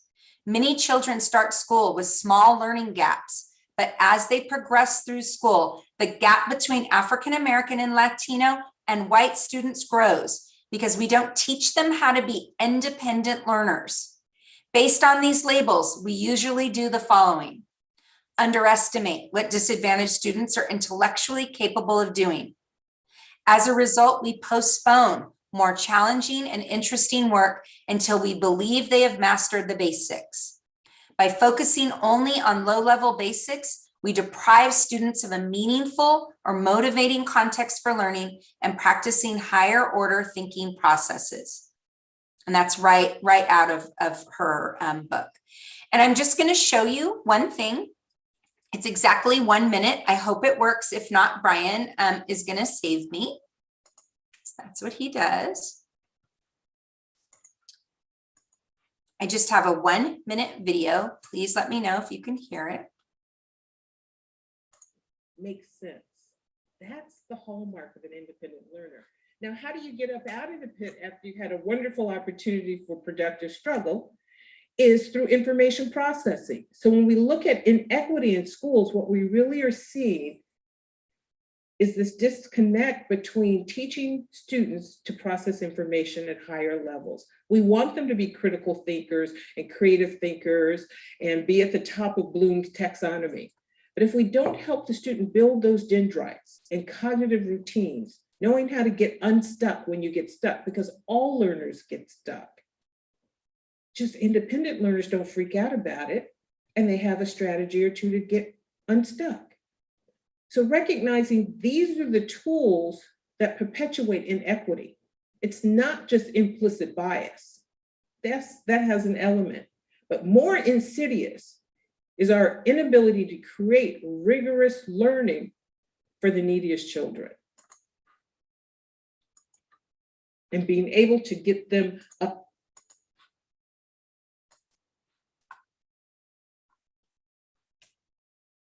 So really thinking about what she talked about, it's sobering because we know it's really important. We also know it's hard work and our teachers work hard, and we're going to continue working at this to really close those gaps for our students and support them.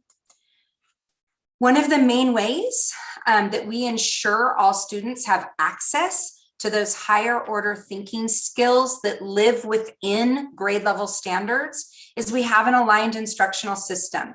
So to the conversations earlier, that on this left-hand side, this is the what, is that the state has already defined for us what students need to be learning every single day. Those are the standards, right? And they're packed full of higher level thinking. They're packed full of SEL or SED.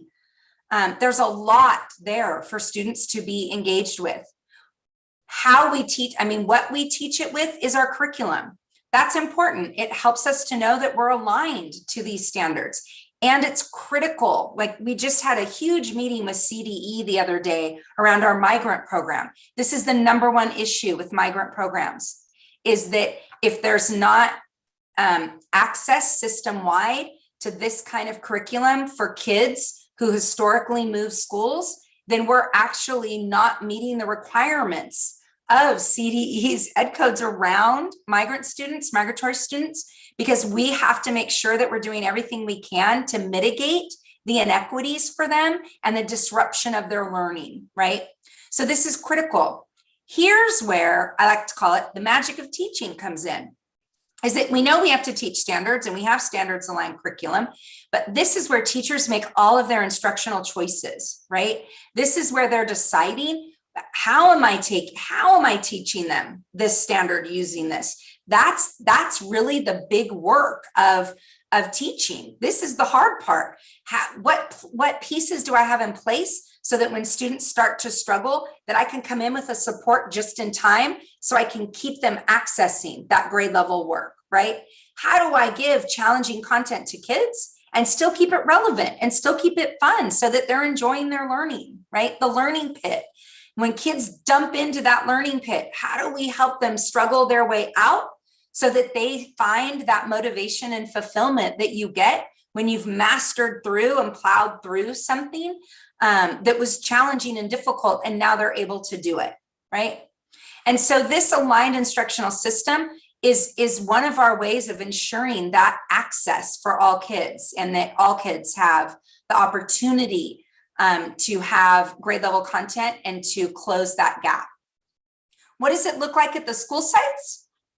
Well, it looks like a number of things, but one of the things is when we talk about tier 1 and when we talk about our key drivers, that third key driver was around, we believe, in high functioning teams. These are 3 big teams that work in support of tier 1 instruction. And so our sites, our grade level teams and department teams, they work really hard together to look at the standards, to look at their curriculum, to look at student evidence and say, what's working, what's not.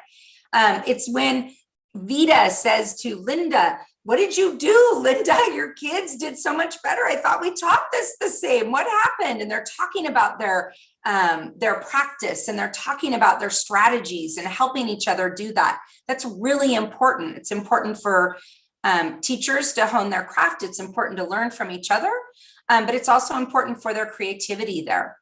We also have the culture and climate team. This is where that coach will be supporting. This is a group of folks at a site that are really looking at what does the data tell us around social emotional development? What does our attendance data tell us? What is our systems and structures data? Like how many referrals are coming into the office? When do they come in? Are they all at lunchtime when only these 2 grade levels are out? That's something to learn about, right? So that we take the information from those PLCs and we look at trends, and we take the information from the culture climate team, we look at trends, and then that instructional leadership team or guiding coalition or leadership team, whatever they call it, then they're looking at the whole child data. They're looking at all the pieces that make up student success that we've been talking about.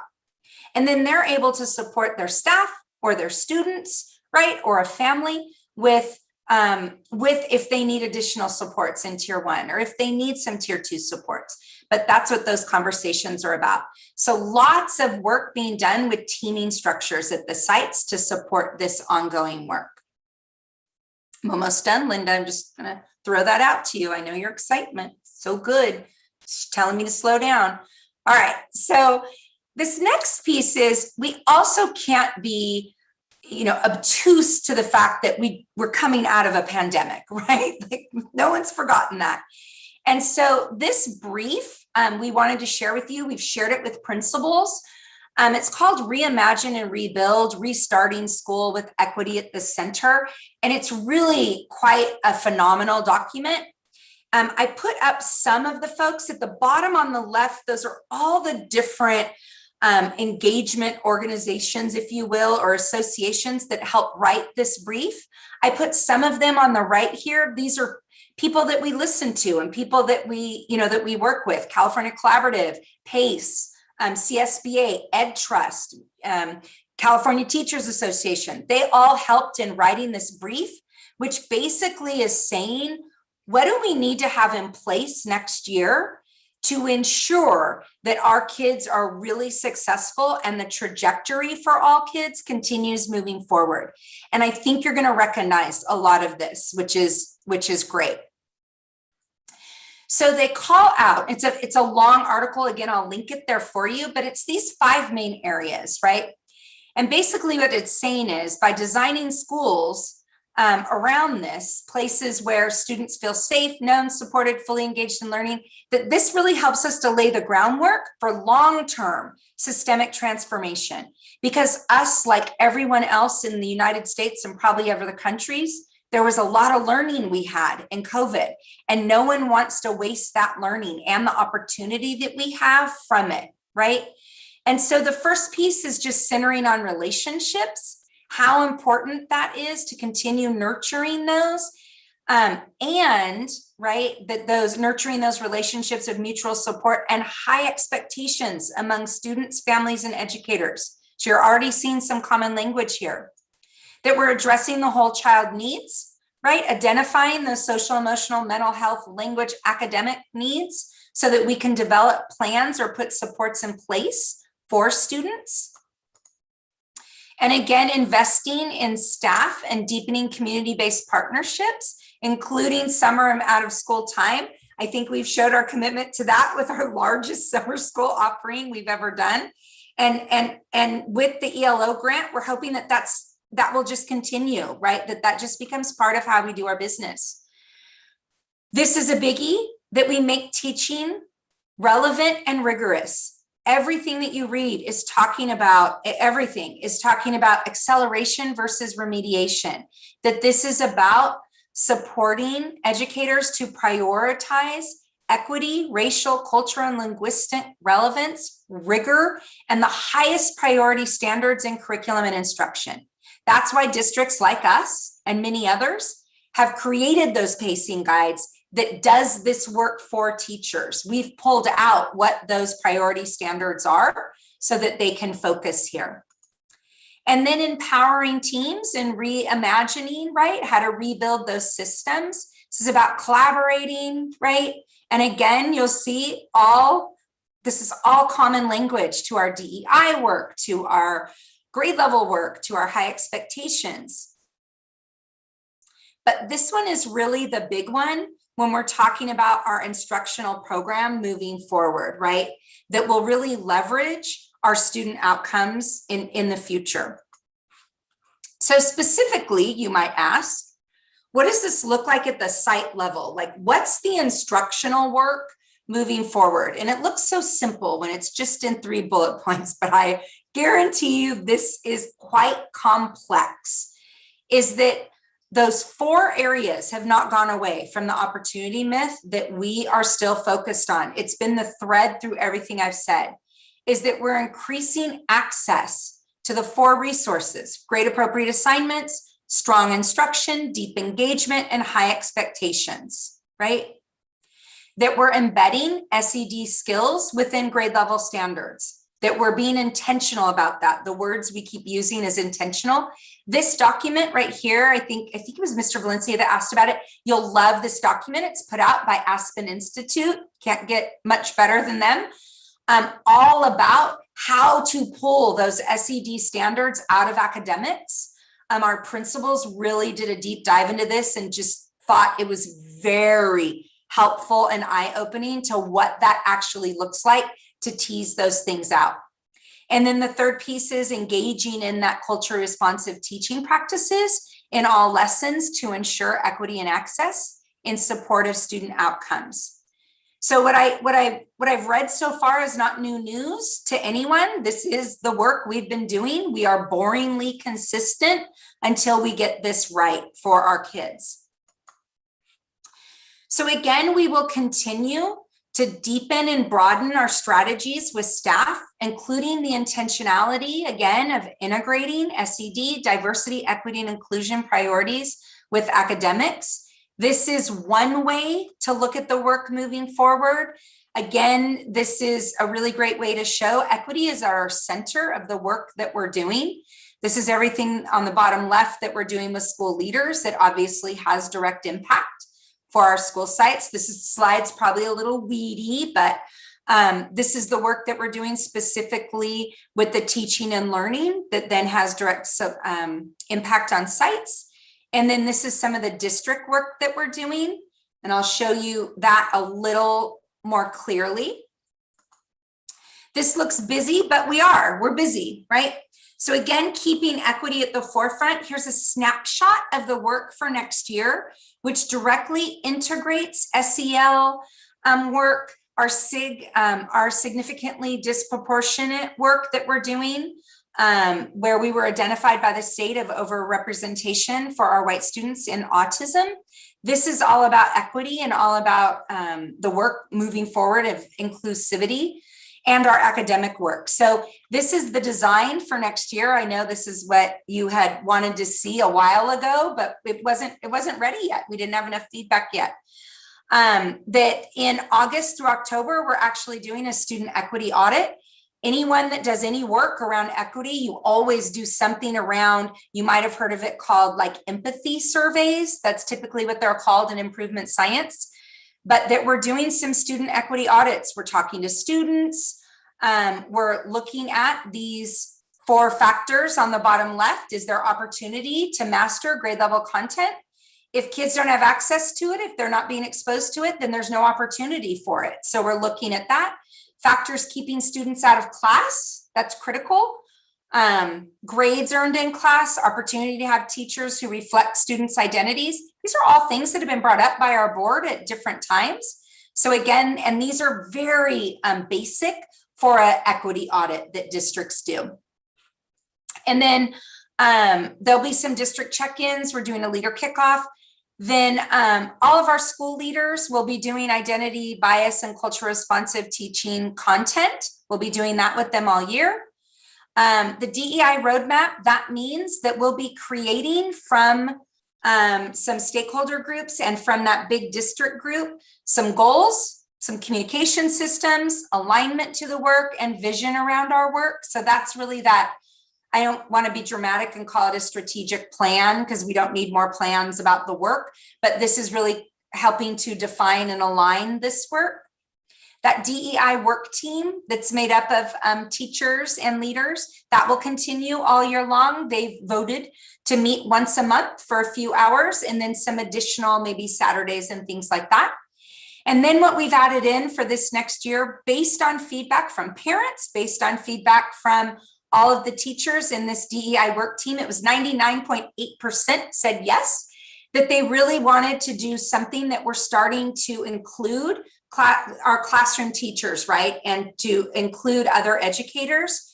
So we're calling it CRT in the Brain book study because we've bought everyone the book and we'll do some elements out of it, but it is not a word for word. One book is not enough, right? And we're not trying to indoctrinate people into one book, but you have to start somewhere with some common language. And so we're using that book as a starting point, but within those sessions that we'll be doing with every teacher in the system is all of this work I've been talking about tonight is all embedded in there. You can't separate it out.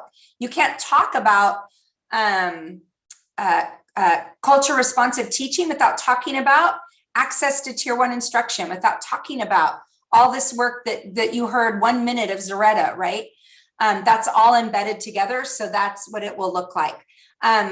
Operationally, in case there's a question on that, we have 1 full day with teachers in November. So this will be 1 full day of training. It's pretty cool. Again, we've learned a lot from distance learning. Teachers will be on their site with their own staff in their own, whatever room they use. And then the whole district will be having the same training at the same time. So it'll be simulcasted in, but the conversations and all of that work will be done with their own staff with each other, right? And then there'll be 2 additional sessions for 90 minutes each throughout the rest of the year, just because it's not a one and done, right? Like there's a lot to learn in this work. So that's what this work will look like moving forward. And I cannot continue without just talking about the distinctions of equity, because this certainly comes up. And so this slide becomes really important. I'm just going to read you this piece. It's important to distinguish between 3 key areas when engaged in equity work. We often confuse their particular purposes. As a result, we use them interchangeably when they are not. Below is a very simple chart to help understand the distinctions between them. Remember, it is not a continuum. You cannot begin with multicultural education and believe it will lead to culturally responsive instruction. Why? Culture responsive teaching is focused on the cognitive development of underserved students. Multicultural and social justice education have more of a social supporting role. So as an educational institution, our entry point is here. When we enter through multicultural education, which is important, right? That has a role that creates social harmony. Social justice has a role in this. That creates critical consciousness. But when you enter through the lens of culture responsive education, this creates independent learning for agency in our students. This is the work that we have moving forward. And if you read in here, this is what we continue talking about. This is the work. So we don't ignore these, but it's not our entry point. This will be our entry point. And I do think that's important because when you look at equity work across districts, across states, across whatever, people enter in different places or people have opinions of where to enter. We certainly do in our DEI work team. I think there's 50 members and we have 50 different entry points if everyone had their way. But it's critical for us to really look at what's our outcome of this work. Our outcome is about our kids, learning. So that's really important for us. And finally, how will we message our goals, our priorities, our ongoing work in the system? Because we know communication is critical and can always be improved. So what we know is that we received a lot of feedback from our stakeholders, and stakeholders are everyone that we talked about. The feedback we got was not enough communication, right? Even though everyone feels like they're communicating, there still isn't enough. There's breakdowns in communication. There's too many emails. That's a huge one. Too many emails. There's can't find emails or can't find information because who sent that? Where's that at? That we need common messaging supports and we need access to information. And so what we've started and what we've really dug into and started working on is a much bigger communication plan, because that's important for everything that we're talking about. Where we have breakdowns in the system is almost always around communication, right? I didn't know, I heard a different narrative. That's not what was meant. No one told me. We used to have a say, we don't. All of those things, they're always based in communication. And so how do we go about it? And so for us in our work, we've really determined there's 6 big areas here that we're going to focus on. We have not finished, nor have we even started some of these. So you need to know that. But one, there's got to be some norms around communication. What does that look and sound like in our system? There's got to be some work around public and media relations, right? How do we communicate with our outside media sources in public? Parent and community outreach. What does that look and sound like as a district and at our school sites? Crisis management. We are not in the same world that we used to be in. And so we need to have a much clearer system around a number of items in crisis management. Communication platforms. What do we have? How many? How are we using them? Does everyone have access to them and understand them? And then this one, of course, is going to be the biggie. What's our employee communication systems? What does that look and sound like? And so based on, again, more feedback, we've already started some of this work. And this is what I meant by, I'll give you this whole presentation, and then every single thing with an underline is a link. So some of the things that we put together, I think you guys saw the instructional calendar last year. This is something that we provide to our leaders. They usually turn it around, scrub off the stuff that their site doesn't care about, and then uses it for a site calendar. But we have the entire year mapped out and planned out so that 1, we don't have competing priorities, and 2, we're always prioritizing teaching and learning and students. So the calendar always starts with student assessments, and then we put everything else on top of that. But again, clarity in our system, and so that people know the work moving forward and that we're communicating it. And we have some email protocols, like we're a big system now. Everybody doesn't know everybody, but so many people don't put their title or their department or their school site. So it seems simple, but it's a big deal. We also provide common slides for our system so that like you see, which brings, we love him, Ms. Brian King, he uses our common slides. I know that Javier has used our common slides so that everyone in our district knows this is our vision of student success. This is what we're working towards. That's important. Permissions, that's a big one that's come out about emails, is that we still had a system that everybody could email everybody at any time. We had a student email the entire system. Yo, I appreciated the shout out, but what it tells us is like, that's why we have so many emails, because everybody gets everything. So creating some permissions in a district this size is critical. And I can go on and on. There's lots of things. This one is an awesome one to really stop the amount of emails that are going out to our leaders. We're creating a district update. This will go out every single Friday. This is just a mock one where it has all departments and anything that we need to share will be on this one update. The agreement is, the gentleman's agreement is that district departments, we put everything on in one place for our leaders, and we're specific about what we want from them, what's urgent, what's actionable, what are due dates. We include all the links, and their role is they have to read it, right? That's the agreement. It'll cut down their emails, but they also have to read it, right? So lots of things we do, newsletters, we have the teacher advisory teams, we have site newsletters, we're updating our website every single day, we're trying to make it better. This one was a call out from teachers that they wanted. And I think you guys got this last year and liked it. This is for our department, and I know that HR is creating one, but this is who's everyone and what do they do in our departments, right? We're getting bigger, and so people need to know who everyone is so they know who to call and contact. You'll have this as well. Administrator directory, same thing. Who are our people? Who's new? This is really helpful because when you're supporting a site, to know, boy, we have 2 brand new folks at that site. So if they call with a question or need support, I might give more details than I would to maybe Ron Smith, who's been there a while. And again, just more newsletters, fact sheets on programs that we have so that people know what's going on in our system and that they know this is what a fact sheet looks like in our district. So for all the different programs we have that we can start really publicizing with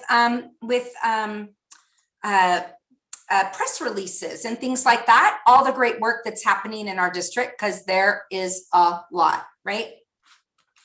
So how do we tie this all together, right? How do we tie it all together? It looks like this, that we know this is our vision of student success and this is where we need kids. We know that these are our key drivers. When you think about those arrows, that first time I talked to you guys, we were all kind of arrows everywhere. This gets us all moving in the same direction, but this is our strategy for how we get at it. These are the 6 goals we went over tonight. That's what we're moving. That's what we're going after. And then the LCAP goals are really, they're just a support. This is just the budget and the actions and services that brings these priorities to life so that we move towards the left, so that we have that vision for student success for all kids and that we're meeting all of our goals and priorities. And with that, I conclude my TED Talk. Any questions?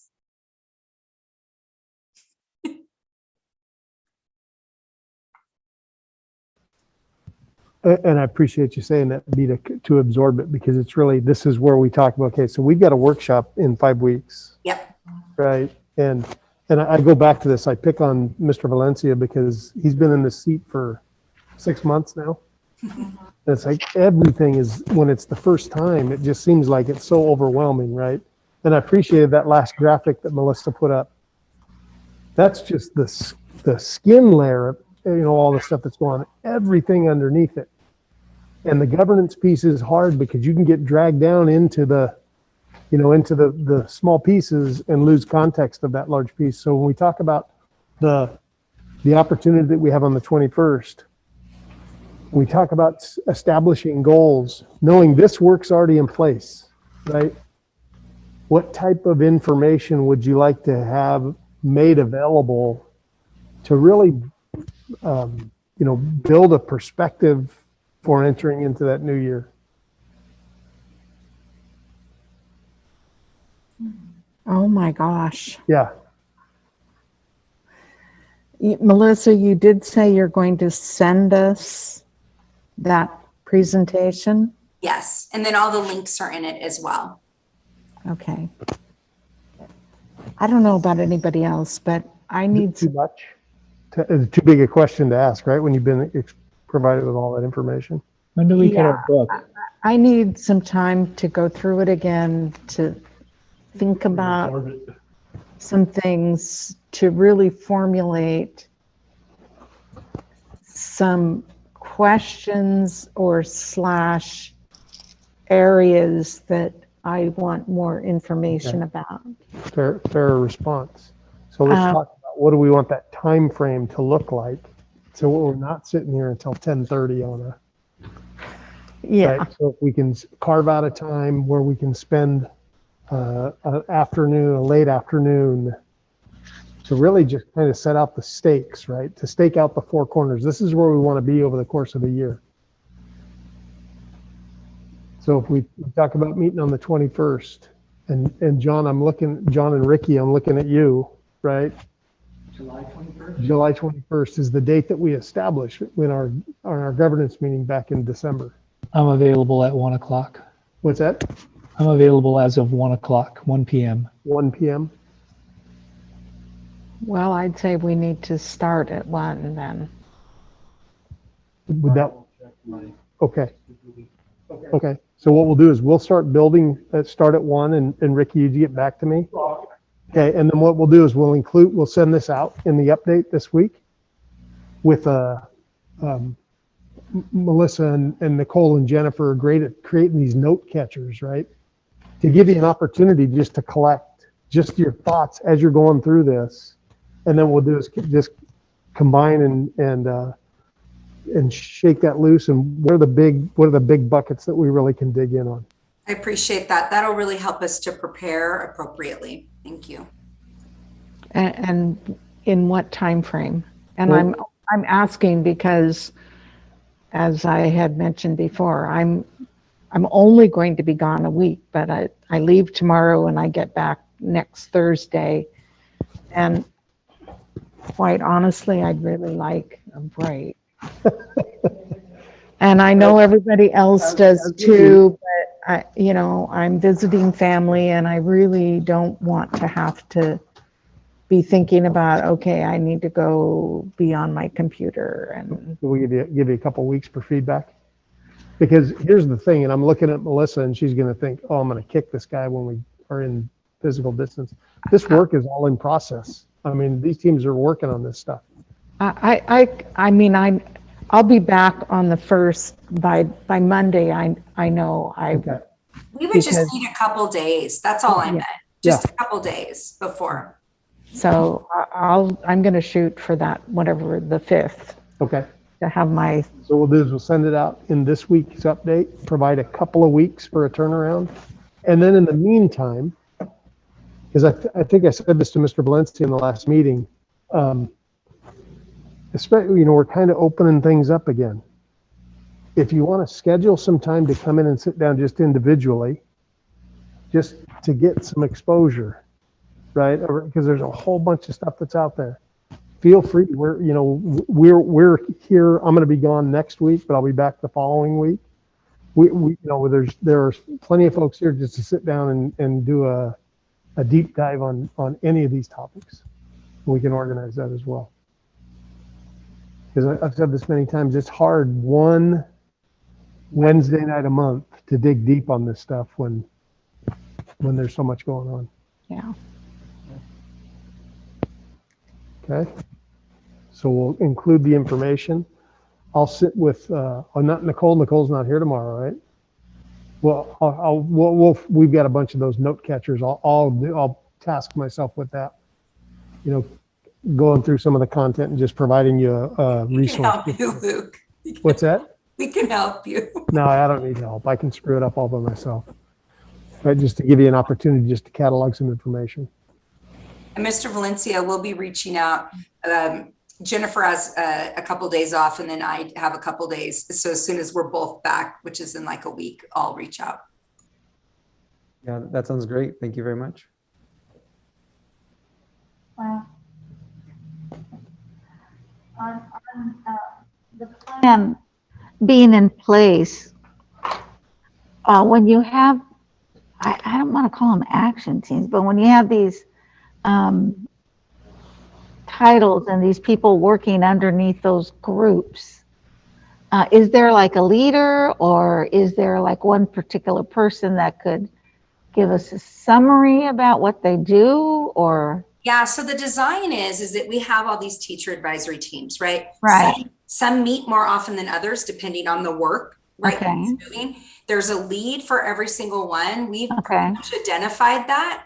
And then in our design, it's however we determine, right? We'll ask the teachers is how often would you want to get that feedback? Because there should be one communication that goes out probably quarterly is my thinking of. Here's the update of what's happening on all the different teacher advisory teams, so that I might be on no teams or I might be on one team, but I totally want to know what's going on all the other ones. Like, what are they working on? Did they make a decision on something? Or I might have something to say for that one. That we have a communication system that we're in a pattern, or sorry, a little tired, that we have an ongoing communication system in place so that people know what's happening, right? That's kind of part of this whole new communication plan of send less and then making sure that what we send then gets read so that people do know what's happening. And then they might not, whether you're a joiner or not, like I think Ms. Cordero was talking about that, then they at least know what's going on. But that's the design, is that there's a lead, that summaries are provided on a regular basis, whatever is determined is enough, but not too much. And then that's how feedback will move. And teams will meet as they want, right? So the first thing is you get the group together and then say, here's the work ahead of us. What do you think the work ahead of us is? Because it's a 360 feedback. We're going to come in with things. They're going to come in with things, right? Because they're interested in this work. So they're going to have an opinion. And then how often do you think we need to meet? All of that will be settled with each individual group. Okay. I'm just trying to, again, once I look at everything, because then from this group, then it has to be disseminated out, I'm assuming, to teachers for the delivery. And so I'm not sure if we've even gotten that far yet.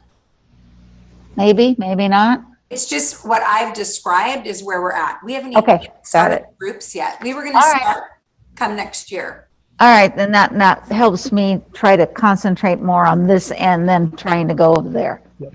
Okay, thank you. Wow. Okay, so July 21st, 1 p.m. We'll get our responses back to you or to Melissa within at least a couple of weeks. Yep. And